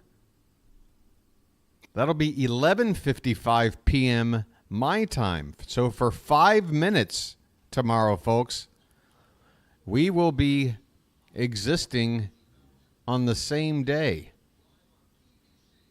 We'll be a little closer to each other.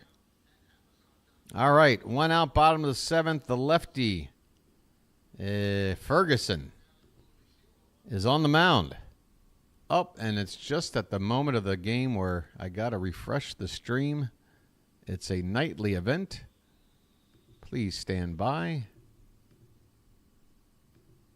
Always fun to have to do this at this stage of the game every single night.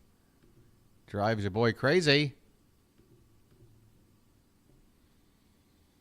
All right, here we go. Well, here we should go. There we are. So, folks, I missed the first 2 pitches of the at-bat. My humble apologies. Colton Cowser at the plate with an 0-2 count. Sorry about that, folks. Stream will do that to me once a night. 0-2 on Cowser against the lefty Ferguson. And the next pitch, he swings and misses. He chased. Cowser looked bad in that at bat. Oh, man. Put the milkman back in the barn after that swing. Yikes. 2 down. Jordan Westburg.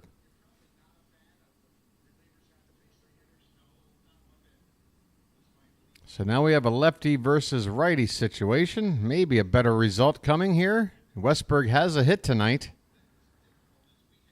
That's more than most people in the lineup can say. He's got a 1-0 count. And the next pitch is lifted foul behind the plate.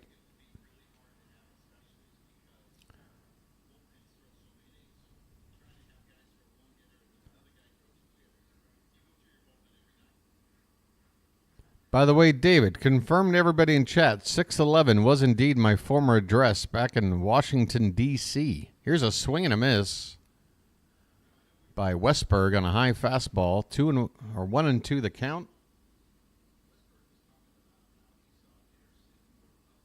Westy actually doing much better against right-handed pitching than lefties so far this season. There's a swing and a miss. Westburg strikes out. Ferguson comes in and strikes out the 2 batters he faces. And the Orioles can't even get a rally going. We're going to the 8th inning. My goodness, folks. We flipped the calendar to May, and it has been ugly. Mayday, mayday. We need offense. We need offense. Calling all bats. Calling all bats. Wake up. I mean, what do we got to do here? What do we got to do here? Thank God Heston Kjerstad is in the lineup. He's got half the offense tonight. A hit.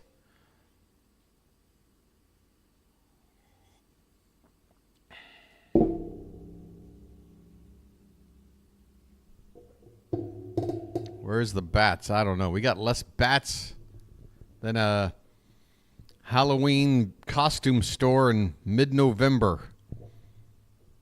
I don't know. That was a terrible analogy. I don't know. Can you do that with a... Oh, God. All right. I'm doing it from my chair, though, okay? I'm doing one from my chair, Carrie, because I get it from my chair and, you know, all you see is my midsection. It's a little goofy. All right, here we go.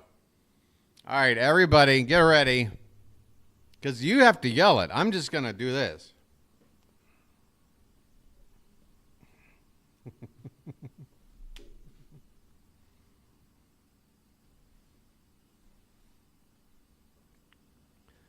I did that terribly. All right. I hope you guys were screaming at your monitors for the last few seconds. I don't know. That was I'm going to watch some old Wild Bill clips, maybe some Rick Dempsey clips, and I'm going to work on that. Dancing with the Stars. Okay, Danny Coulomb is on the mound. First pitch, lifted deep in the left field. Going back is Cowser, and he makes the catch on the track. And tagging from first to move up to second base is Trent Grisham.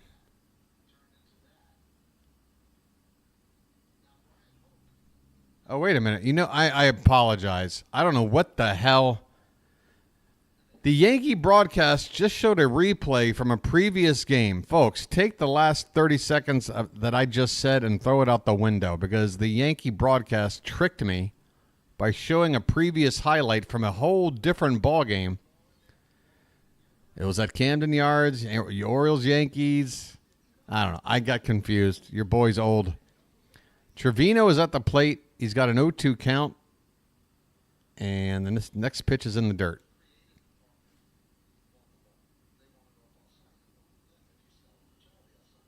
These damn Yankees.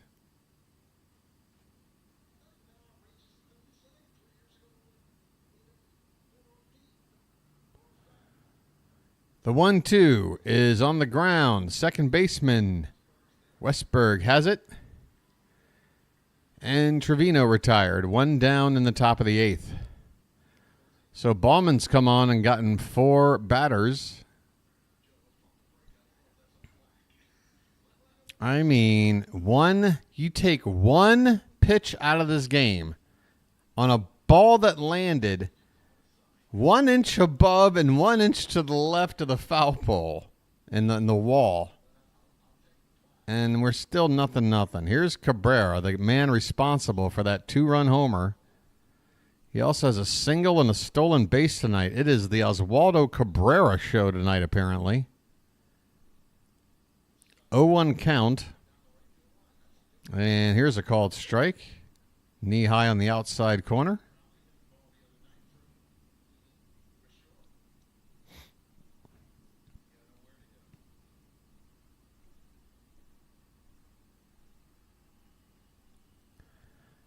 Here's a ground ball to second. Another play there for Westberg, and that's 2 down. 5 outs from Ballman.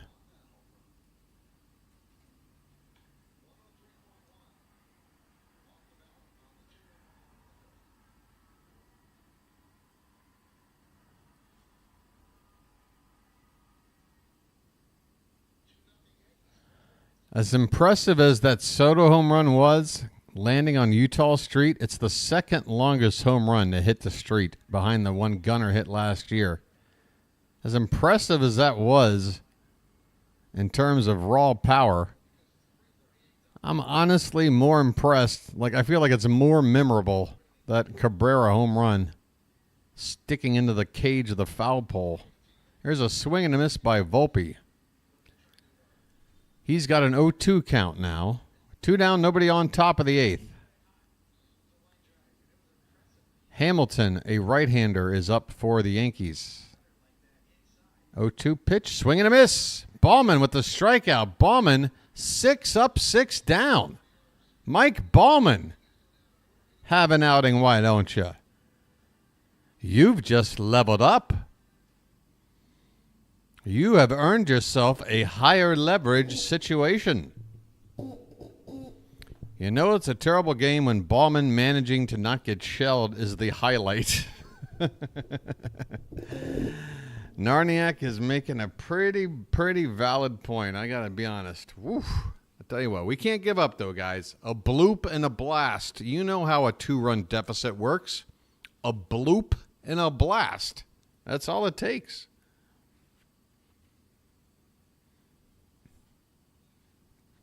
We got guys on this team that know how to bloop, and we got guys on this team that know how to blast.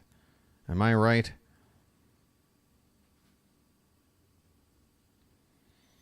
It will be the bottom of the order in the 8th. Hopefully, we get this rally going here. Right here, right now. The bird watcher's got his cap on, and take one last gander at the scoreboard, folks. Close your eyes. Listen to the sounds of the bird watcher. We are going to the bottom of the 8th. Ced Mullins is going to lead it off.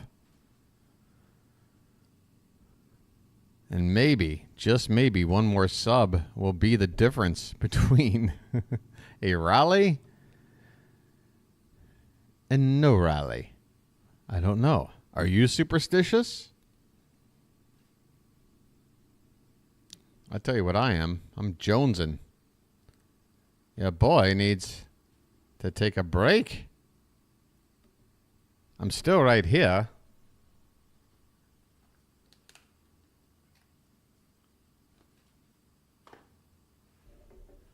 My, oh my, oh my. Folks, once again, no matter what happens tonight, and I'm telling you right now, we can come back. But either way, come on back tomorrow. Again, 1:05 for Game 4. 1:05 afternoon, first pitch on a Thursday, getaway day. 12:55 p.m. The Birdwatcher is on the air. Okay, Ian Hamilton, the right-hander, making his 12th appearance of the season. He's pitched 15 1/3 innings to an ERA of 2.93. Mullins at the plate. He's 0 for 2. His average now down to 214. Leading it off, here we go. First pitch, and there's a bunt attempt, and Mullins not only pulls the bat back, he pulls everything back as that pitch was up and in.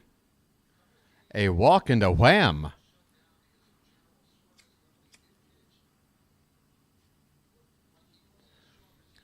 1-0 is low and inside. 2-0. Okay. How about a walk? And then a wham.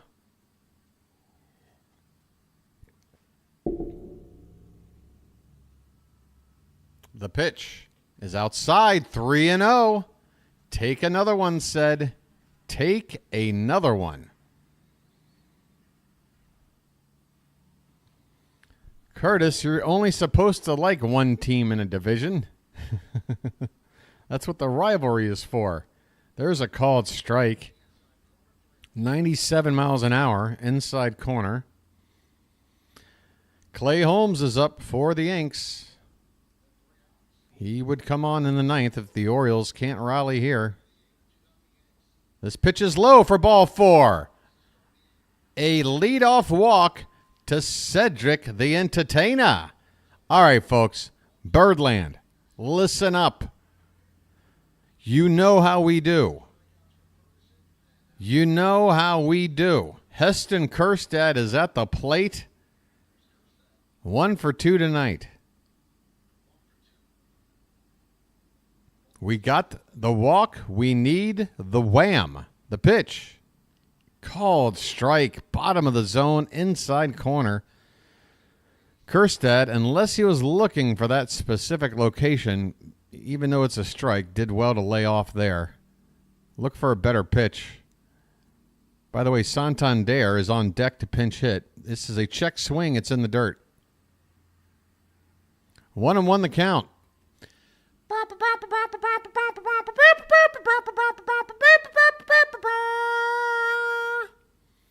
And I tell you right now, I'm looking around at shots of Oriole fans in the crowd. They need to start moving. Wake up. The pitch swung on and fouled straight back. 1-2 on Kjerstad. Am I the only person that has to provide? Okay, now I'm starting to hear a bit of noise in the crowd.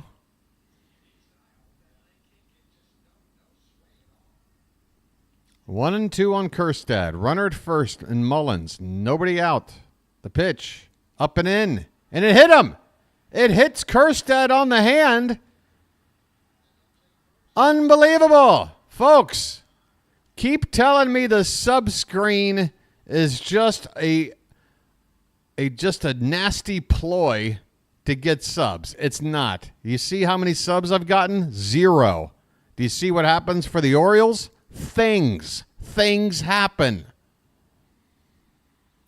So if I'm providing a little luck, how about you return the favor? Let's go. 2 on, nobody out. Tying runs on board. Top of the order. Well, first it's Urias. But no, it's Santander. That's right. We're going to have Santander as a pinch hitter.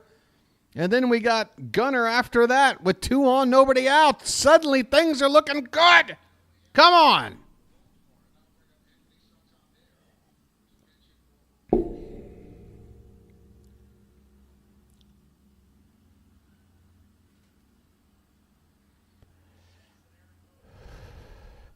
Get those tatas in the chat. Get those tatas in the chat.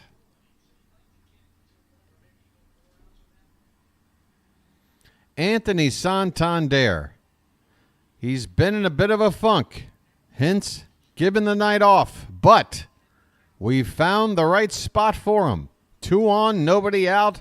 Pinch hitting for Ramon Urias.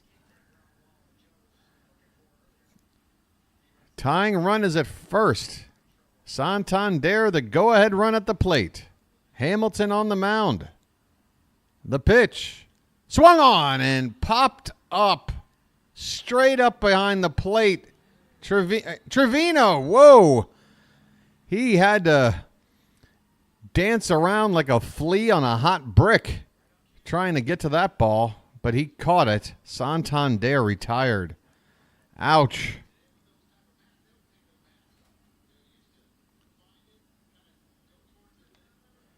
One big out. But we've got Gunnar. We've got Gunnar.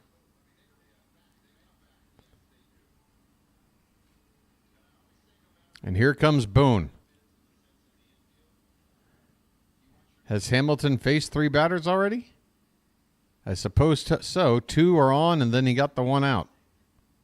Who do you have to face Gunnar? They're bringing Holmes in now. With only 1 out in the 8th, the Yankees are going to their closer now. Let's hope Clay Holmes is one of the sorts of closers that A, doesn't like to come into a game in the middle of the inning, and B, doesn't like to come into the game before the 9th. There's a lot of closers out there that you put them into a situation that they're not used to, and suddenly their effectiveness drops dramatically. He came out in the 8th inning in the first game. Obviously, the Yankees, important series, they want their best reliever out there.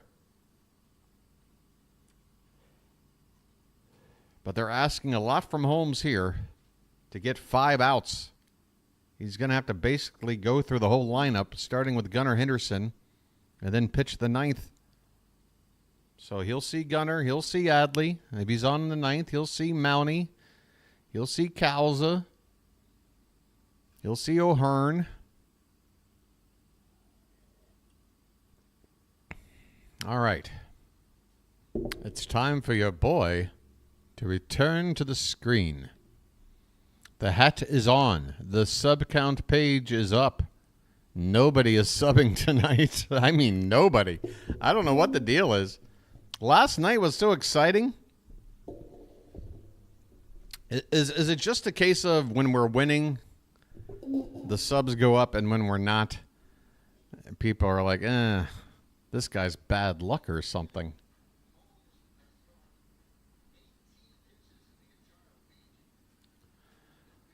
Well, they're flashing up the bullpen arm usage, and Clay Holmes has actually only thrown 8 pitches since Friday of last week. So I guess he's got enough in him to maybe go 5 outs.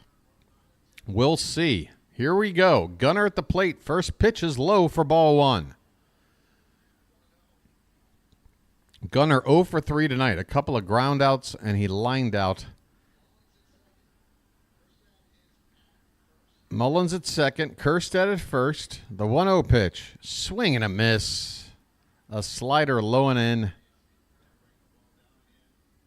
No way to get to that pitch. 1-1. The pitch. This one's hit off the end of the bat and will go foul off to the right. 2 strikes on Henderson. Gunnar currently tied for the major league lead in home runs. How about taking the lead all to yourself right now? The 1-2 is swung on and missed. Trevino able to hold on to that pitch that looked like it might have been in the dirt. Henderson is struck out. Oh boy. 2 down in the 8th. It's Adley time.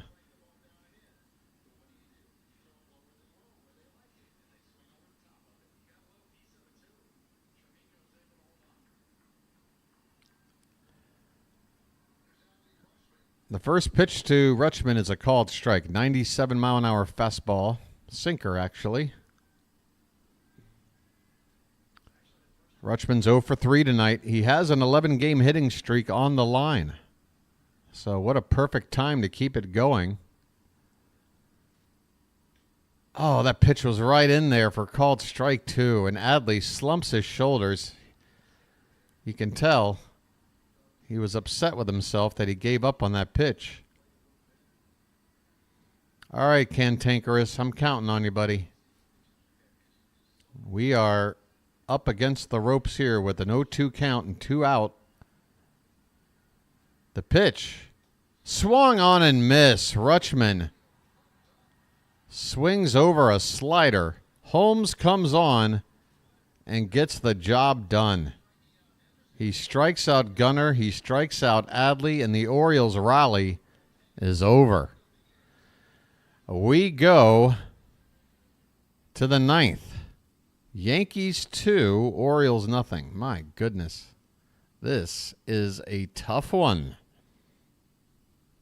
Wait, no, it's nothing. You see, it's nothing. Oh, wait, never mind. For a moment there, your boy felt like he had turned back time. Ah, boy. Top of the ninth, it'll be Soto to lead off. Great. Soto, Judge, and Stanton. Is that all we got to do?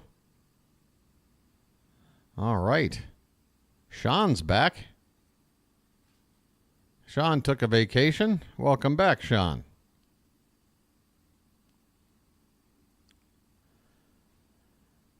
Only 6 hits combined between these two teams. Only one swing has put runs on the board.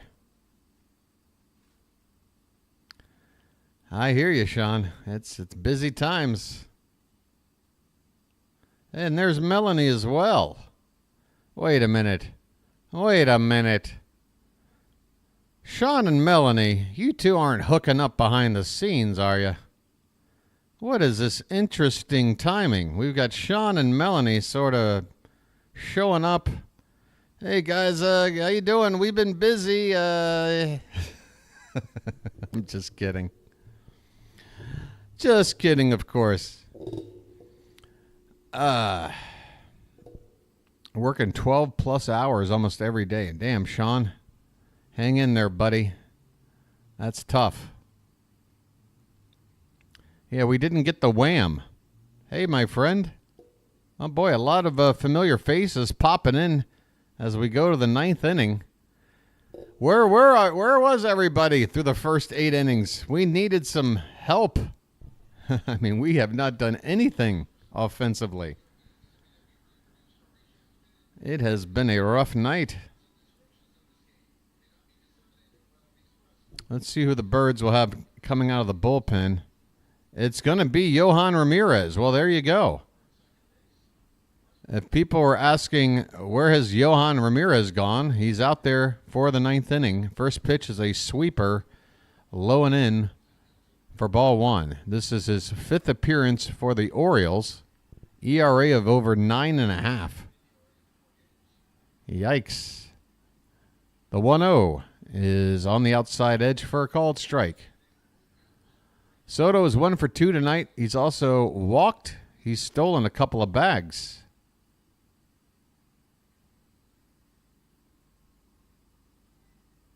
Yeah, Sean, that was my thinking to make room for Bradish. Probably go to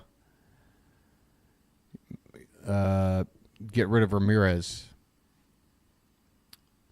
But still, I mean, if this is his last hurrah, do we want him out here in this situation? We're talking about the heart of the Yankee order. This is still a close game.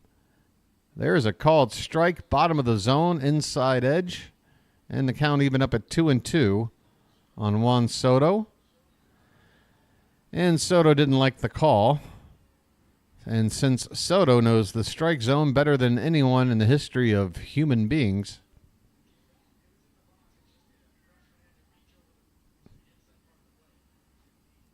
hey, by the way, Jackson Holliday had 3 hits last night. David, there's your Jackson Holliday update. 3 hits last night. There's a swing and a miss. Down goes Soto. And I think he's upset about something. I don't know what, but my goodness, Juan, when are you ever happy? You mean mug us when you hit a home run? You mean mug us when you strike out? What do you want? What do you want, Juan? All right, here's Aaron Judge, 0 for 3 tonight. First pitch is a called strike, and a low strike at that. Judge is down to 202. One or two more at-bats, and he's below the Mendoza line. Next pitch is popped foul behind the plate, and the count 0-2.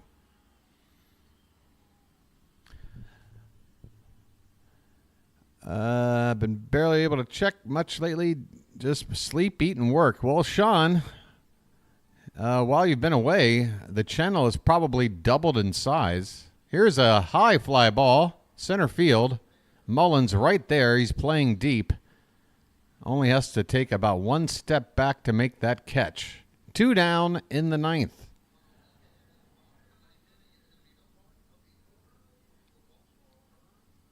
The Orioles will be sending up their 3, 4, 5 hitters in the bottom half of the 9th. O'Hearn, Mountie, and Cowser, and I'm sure Clay Holmes will be back out there to try to finish it off. This first pitch to Stanton is inside for ball 1. Yep, memberships are in. What is it? Super Chats. Here's the 1-0. Grounded to third base. Urias. Or no, is that Westberg out there now? Yeah, Mateo has come in.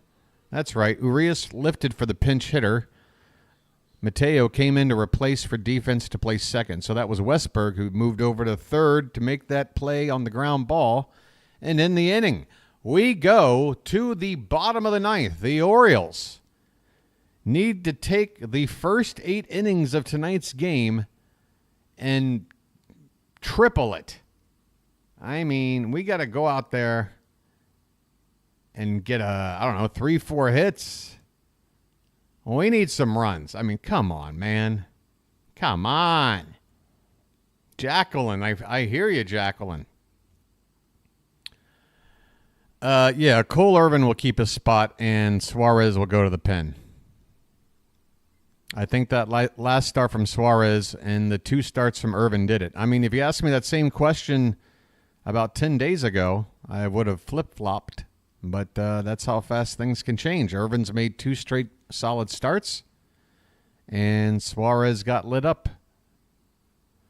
Plus, Suarez has gotten, he's got some experience, as a long guy, as a guy on the outside looking in on a rotation. I think he can be good for us. We need a legit long man out of the bullpen. And he can be that guy. Jacqueline, how you doing, hon?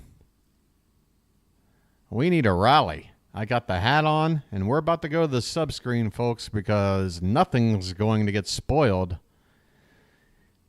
tonight. Wow. I mean, it has been... What did we come in at? 5 subs tonight. 5 subs. I mean, it's a pretty light night, especially when you're considering it's a night game and we're playing the Yankees coming off the first 2 wins. I'm thinking we're going to pack the house tonight. Okay, here's a nice shot of the crowd. All right, so basically outside of the left field upper deck area, the entire bottom bowl is packed. Upper deck probably packed between first to third base, and then once you start going down the lines, starts to thin out. All right.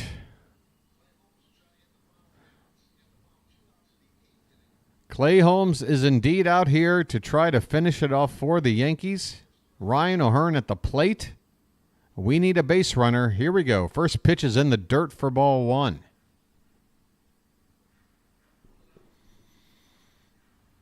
I just want to beat the Yanks.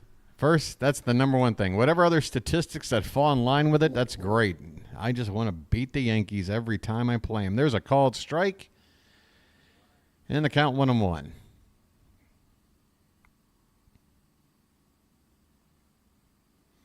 Yeah, 2 lefties in the rotation, particularly for home games. I like it too. Although I still say Irvin will eventually be the odd man out once maybe Tyler Wells comes. Oh, we'll see. Because if you have Tyler Wells in the rotation, then you have one long lefty and one long righty in the pen, and I like that. You got a long lefty, a long righty, then a couple middle lefties, middle righties. Here's a foul ball off of O'Hearn's leg or foot, and the count's still 1-2. I'm always looking for that balance. Whether it's the lineup or the rotation or the bullpen, with the lefties and the righties, I'm always looking for that right balance.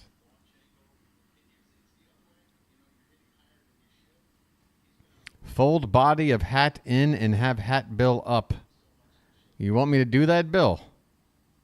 Here comes the 1-2 to O'Hearn. Outside, 2-2. I don't know if it's going to sit on my head right, Bill. See, this is not the kind of hat for that sort of thing. It's not going to stay on my head. I'm like balancing it. Here's a ground ball up the middle, and it's off the glove of the second baseman and into shallow center field. It's a base hit for Ryan O'Hearn. And if your boy has to look goofy balancing this cheap hat on top of his head like an idiot in order to get a rally going, by God, he's going to do it. Whatever it takes. Whatever it takes. What else do you want me to do? You want me to wear my glasses upside down? What else helps? I got a rubber band here. I could wear it as a headband. Here's a called strike to Ryan Mountcastle. Tying run at the plate. Nobody out here in the ninth. The Orioles trying to break through. They've been shut down through the first 8 innings. The 0-1, swing and a miss. On a pitch, low and away, a sweeper. Oh, that pitch is nasty. You can't do anything with that.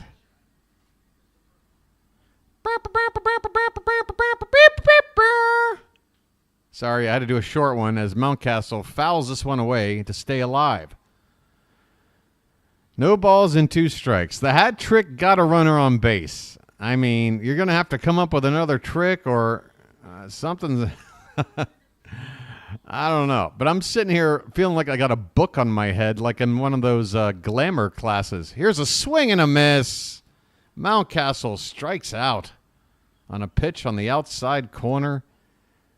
Holmes strikes out Mountcastle for the first out here in the ninth. Folks, you better come up with some other luck thing. How about this for luck? How about one frickin' sub over here? My God. Been staring at 6-11 for an hour. There's a called strike at the bottom of the zone to Colton Cowser. Folks, get those cows in. I know he's been struggling, but this is when he needs us the most. Hat Bill goes the other way. I mean, how else can I don't know what else to do. Swing and a miss. I can't really balance this thing on my head. There. Okay, that's as good as I can do. 0-2 on Cowser. You got your boy feeling silly. Hey, thanks for that sub, by the way. Somebody finally feeling the pity. The 0-2 is on the ground. This could be 2 to second for 1 to first. Not in time. Cowser hit it slowly enough to be able to beat out the would-be double play ball to keep the game alive. But we have 2 outs now. We are down to our final arrow in the quiver.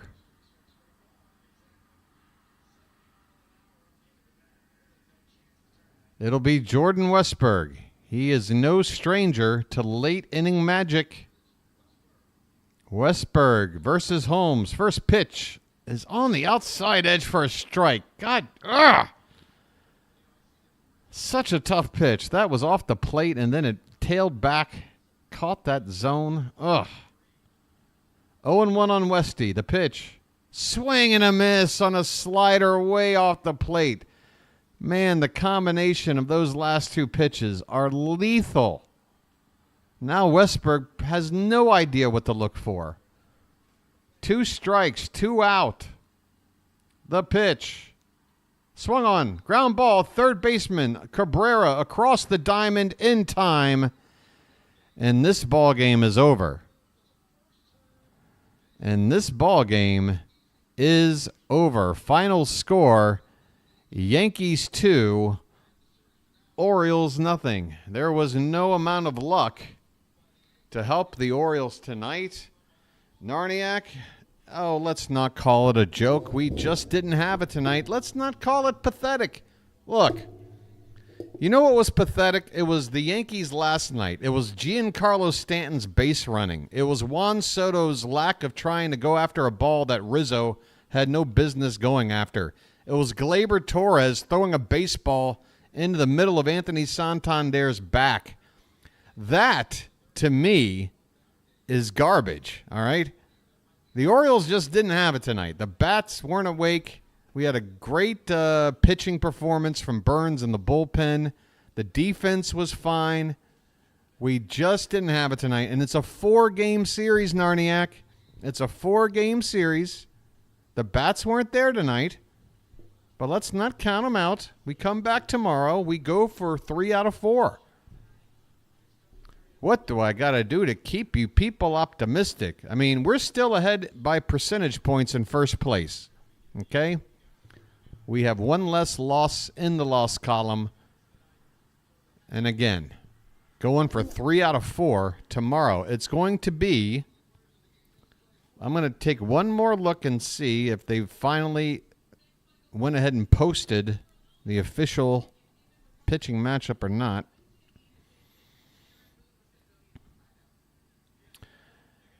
Yeah, it's still not officially announced, unless maybe MLB.com has it first. But we're expecting John Means tomorrow against Carlos Rodon. A couple of lefties. Rodon 2-1, ERA under 2.5.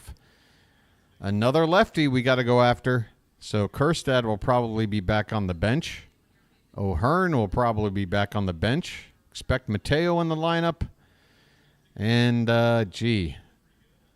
probably McCann in at DH again. We'll see. Well, McCann in at catcher and Adley DHing is what I meant to say. Excuse me. Cantankerous Old Fart, how you doing, buddy? Sorry about tonight's results. Somehow I don't think I ever believed the Orioles would sweep the series. Tomorrow they have a chance to take 3 out of 4, so don't give up. Cantankerous, exactly. I mean, you look at individual results game to game, folks, even the great teams, there's going to be 40, 50, 60 times a night or a season, you're going to sit there at the end of the night going, man, that sucked. We lost. But you got to look at the big picture.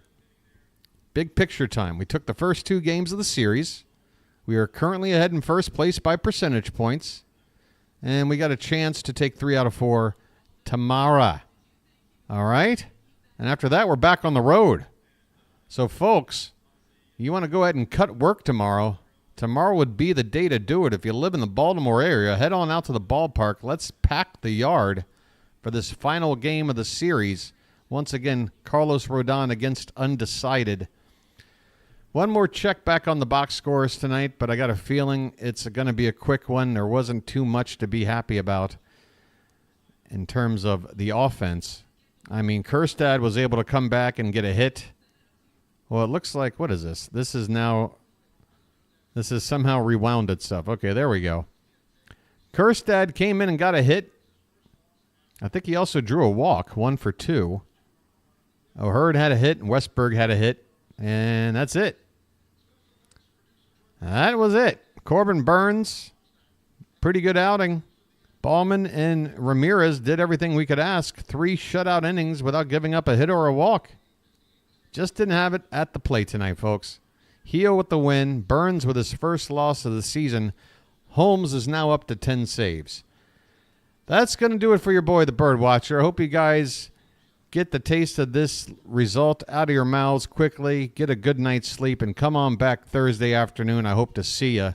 Until then, this has been the Bird Watcher, and I'll chirp at you later. Take care, everybody.